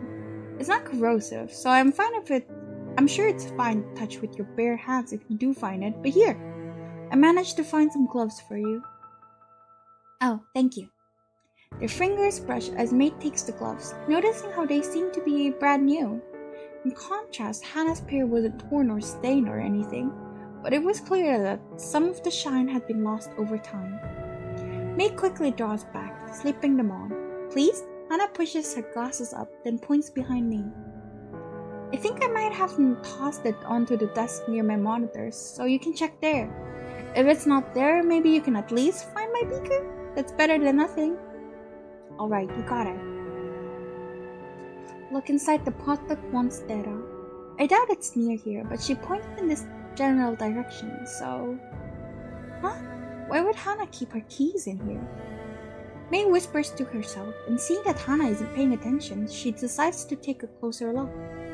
A jumble of keys in different sizes, likely for doors, cabinets, and more paired with a cartoonish frog wearing a purple bow dangles from the carabiner. Seems like Hannah's favorite color really was green, both during her life and in the afterlife. It's probably best to keep these for now, even if Hannah doesn't feel the need to lock her own laboratory doors. I found the beaker, but not the pipette. Maybe it's lost to the void then? Don't bother wasting your time there then. I'm pretty sure we can figure out which reagent we'll need.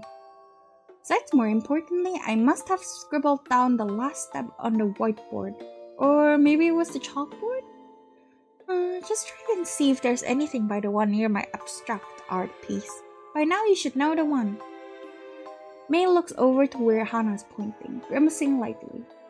There's so much paper, even if she cranes her neck, there's no way she'd be able to clearly read the contents on the board. Remember what? I am not reading all of that. I think I'm going to get dizzy. I think I got it? Good enough for me, if anything. I'll just use the process of elimination when we get to the last step.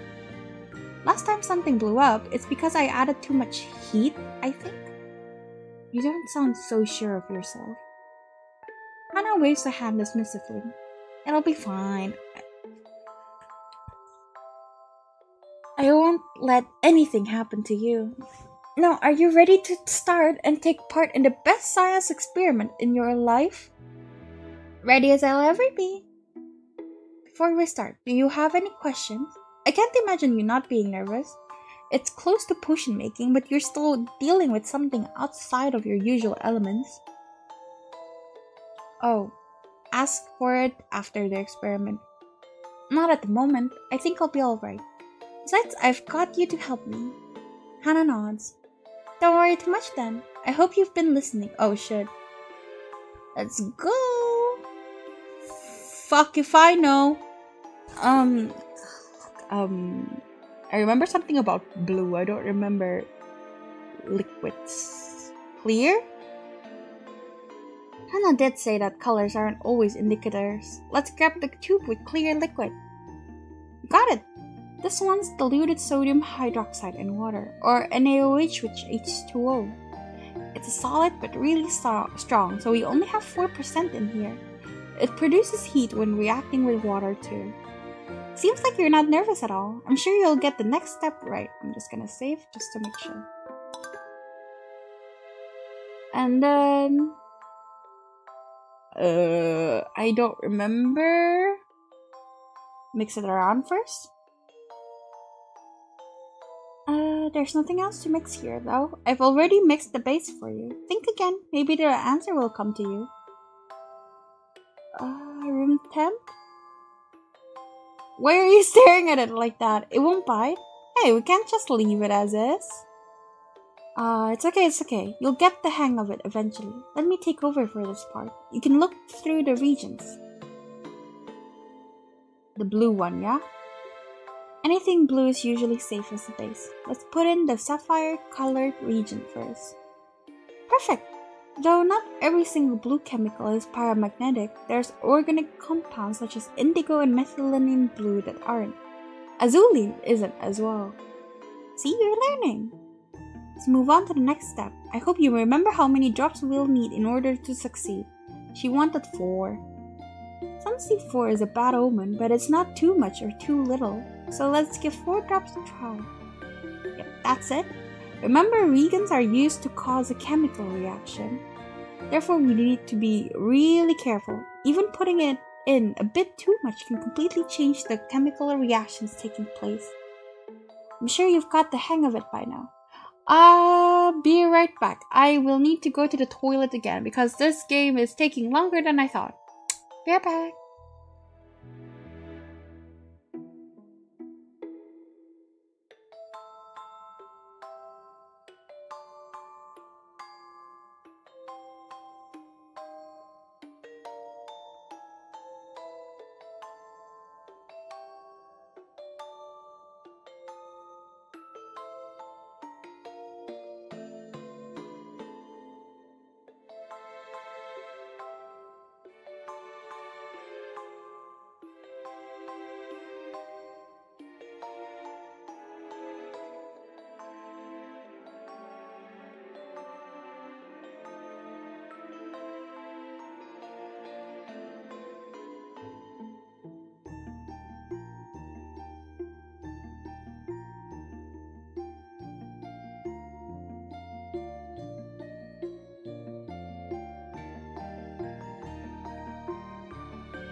Okay, I'm back. Thank you for waiting. Um, I think stirring would be good.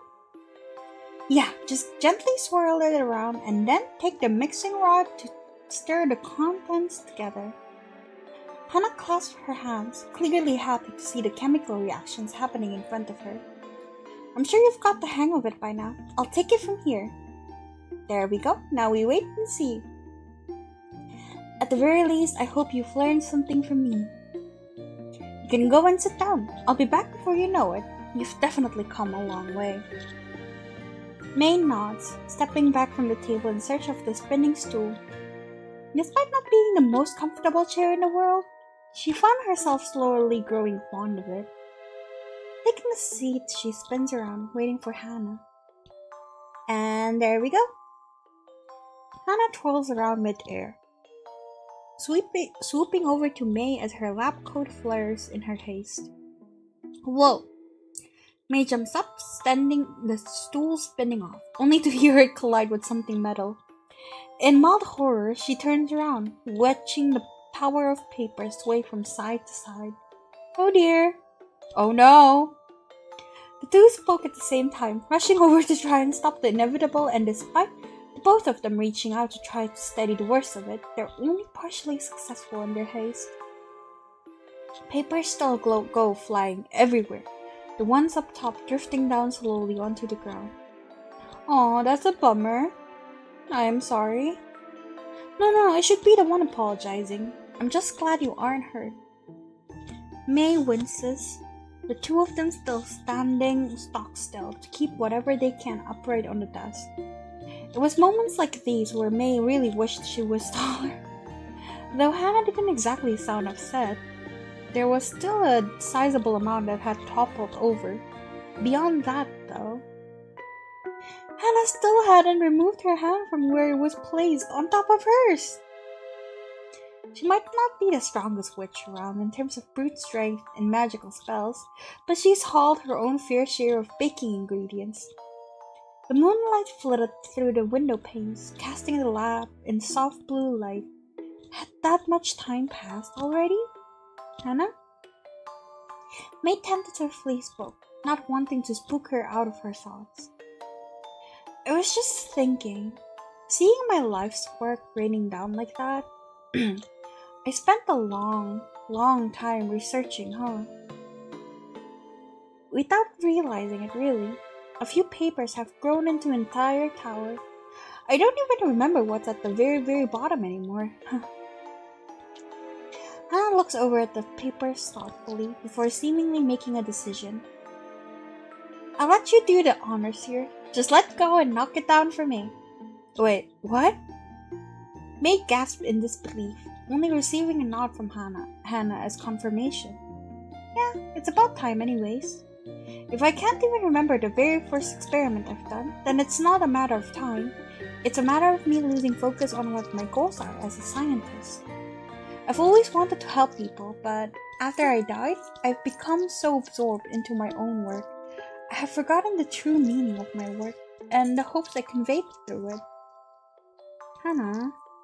May's expression softens at that.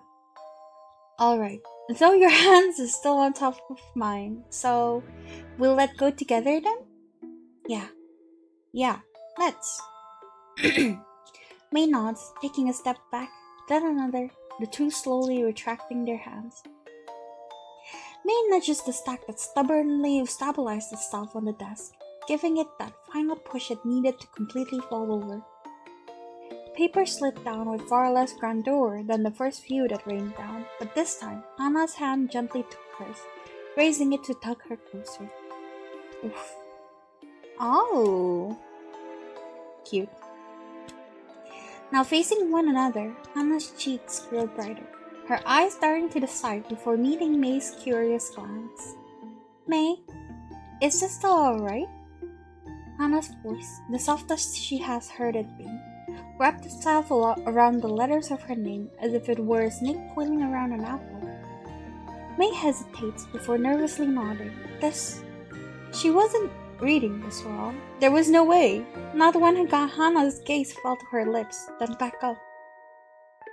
You're sure it's alright?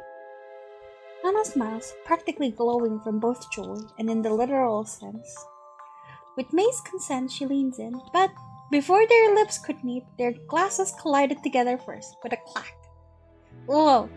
The two jerked back from the impact, and yet Hannah burst into laughter, gently carding her gloved fingers through May's hair before tucking a stray strand behind her ear.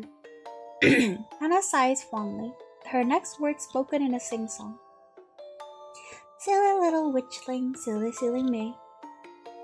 May's cheek flushed red at that, clearly flustered. Hannah was very, very close to her, and maybe the lap was getting warmer too. Did the air conditioner decide to turn itself off after reaching the optimal room temperature? May's thoughts scrambled up in her head, leaving her dizzy from proximity. The position felt oddly reminiscent of their first meeting. Close your eyes for me?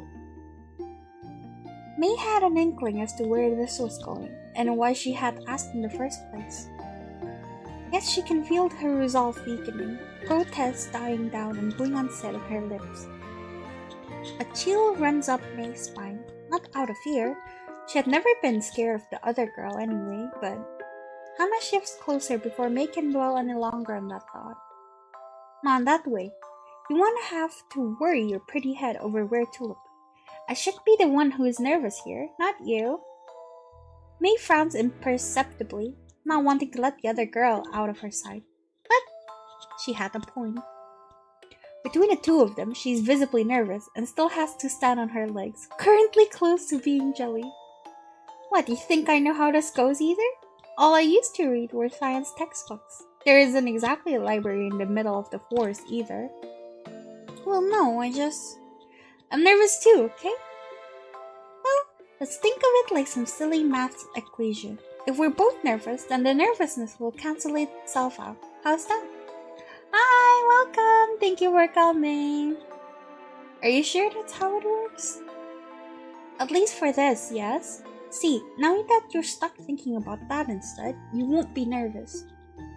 Hannah smiles brightly at May, waving her hands as if to say, ta-da! And who is she to not return the smile? With a reluctant sigh, May finally shuts her eyes. I'm fine. You better not disappear on me, or do anything silly. Boo, who, me? I wouldn't dream of it. Besides, I don't know where you got that impression of me. Just take this as me thanking you, alright? Hannah audibly exhales, almost as if she was steeling herself and her own resolve. It was quiet for a few moments, so quiet that if a pin dropped, it might sound as loud as an actual impact instead. Did you know the angle at the apex of a heart is 143.5 degrees?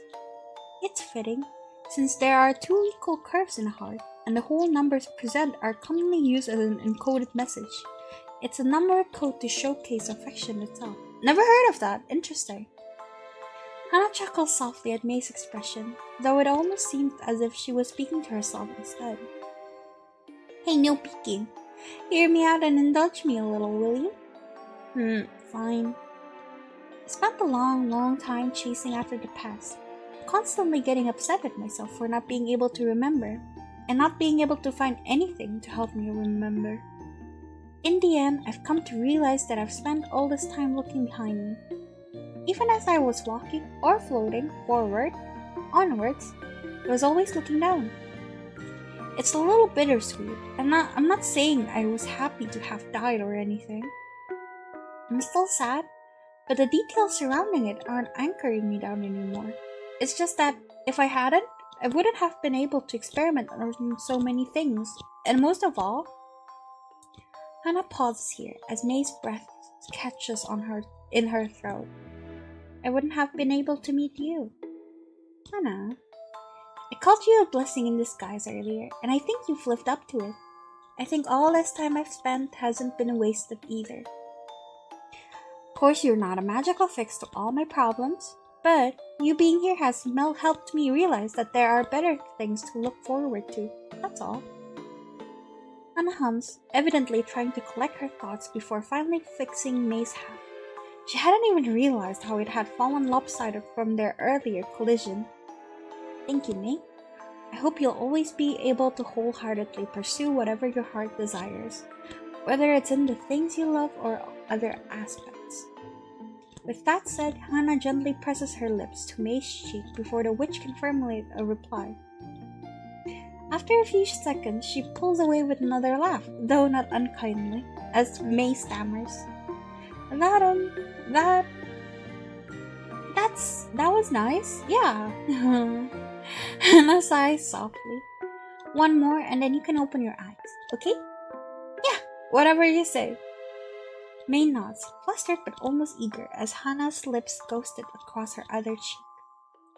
A moment later, Hannah pulls away, though she could feel the smile on the other's face. Belatedly, May's eyes flutter open, awestruck. Empty space greets her instead, save for a sealed beaker placed on the table and floating inside it was the ectoplasm. May swallows hard, biting her lip. She had suspected this would happen, given Hannah's insistence that she would keep her eyes closed, but part of her hoped that her words weren't a farewell. Despite knowing she would have to pass on eventually, the number of hours they spent together weren't actually large, and yet, for a moment she wonders, if she closed her eyes, she could envision Hannah floating around the lab, tinkering away endlessly at new projects, experimenting with the unknown, turning the impossible into a new discovery. If she craned her ears, would she still hear the sound of the ghost's laugh echoing, like dandelions gently swaying in the wind? Pretty.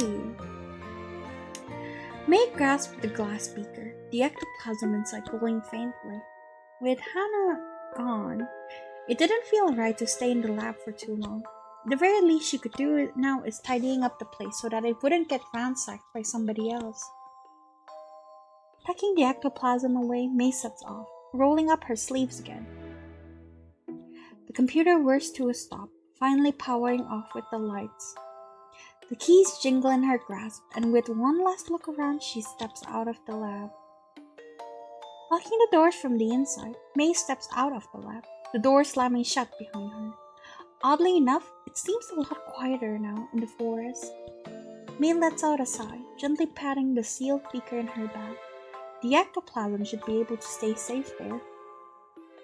From the bottom of my heart, thank you for everything. Casting a final glance at the lab, May turned around, leaving the abandoned camp to truly live up to the rumors surrounding it. Where a ghost once roamed the premises in search of answers to the mysteries haunting her soul, she was no longer anchored by her inner turmoils or regrets. Perhaps now the rumors would be laid to rest along with her. The kindest thing they could do for one another was to look forward and face their fears, even if the kind stung, now that it was May's turn to do so, alone. And I think the ending would be the same? Yeah. Okay, let me see if I can get bad endings. Okay, don't ask yet. Let me save.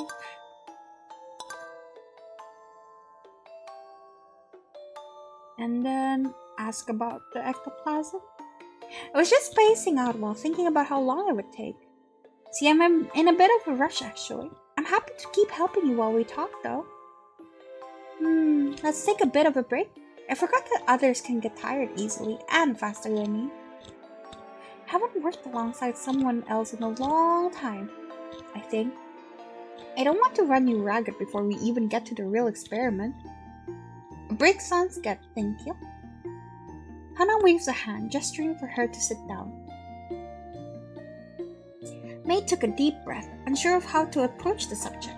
Or was she nervous? Hannah's only been nice so far, and she seems caring enough. Do you mind if I ask for what I'm looking for now? Not at all. Go on. I've been curious anyway. It's ectoplasm, though I don't know anything else about it beyond the name. Let me see. Okay, it sounds like the same thing. Yeah, it's the same thing. And then we end up going to the wolves. Yeah. Is it exactly the same? Yeah. Okay, let me load again. Ask about the ectoplasm in another way.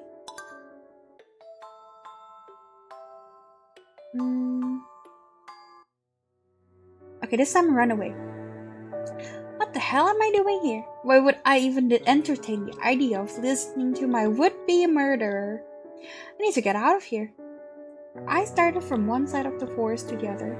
There was only one place to go. Back to the lab. But how was she going to get out of the Songmin's grasp? She didn't have any combat experience, much less against someone with a lot of knives. If she wanted to get out alive, she needed to think quickly.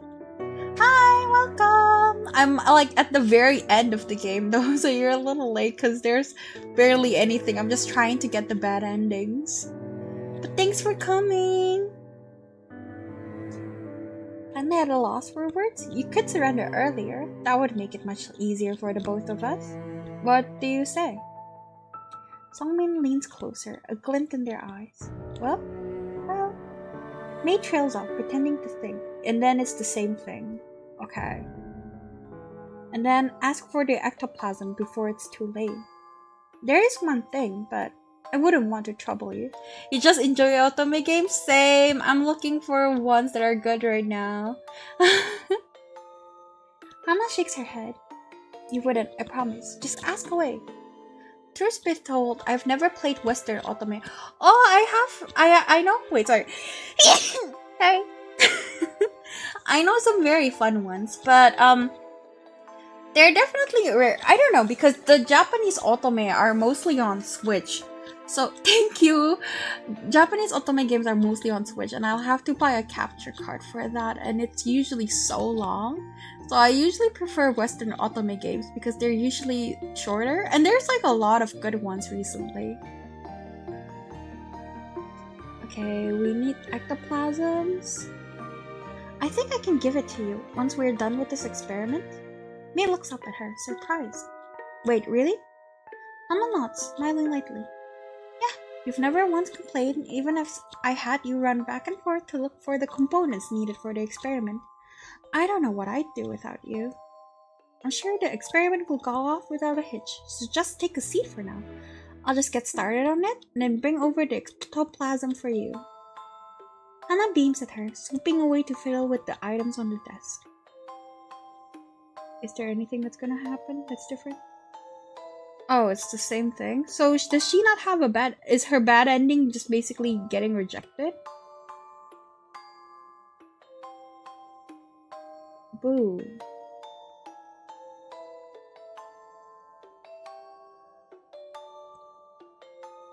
There was also something about searching for stuff in the...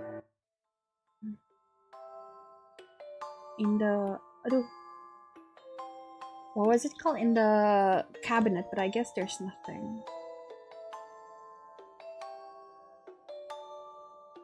Yeah, okay, then I guess that's it then. I can recommend some Japanese otome I played that are available on PC. Yes, please!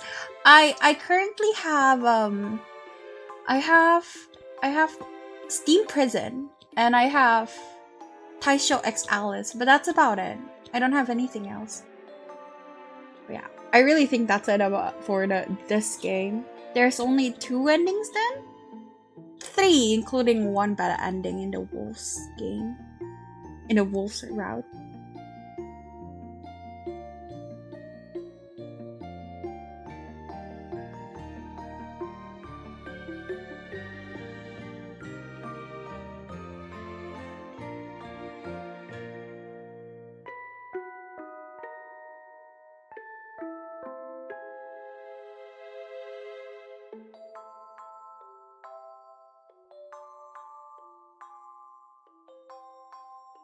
Yeah, there's nothing.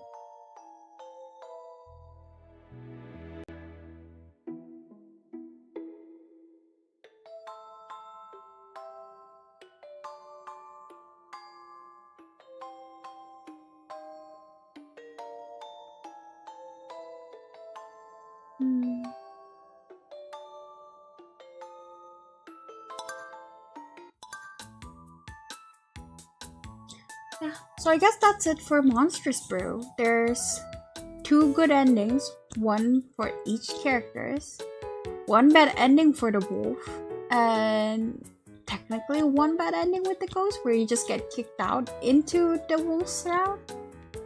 But yeah, I think that's about it. I would end it right now, but I'm still waiting for that Japanese otome game recommendation. But yeah, the game's pretty much over now.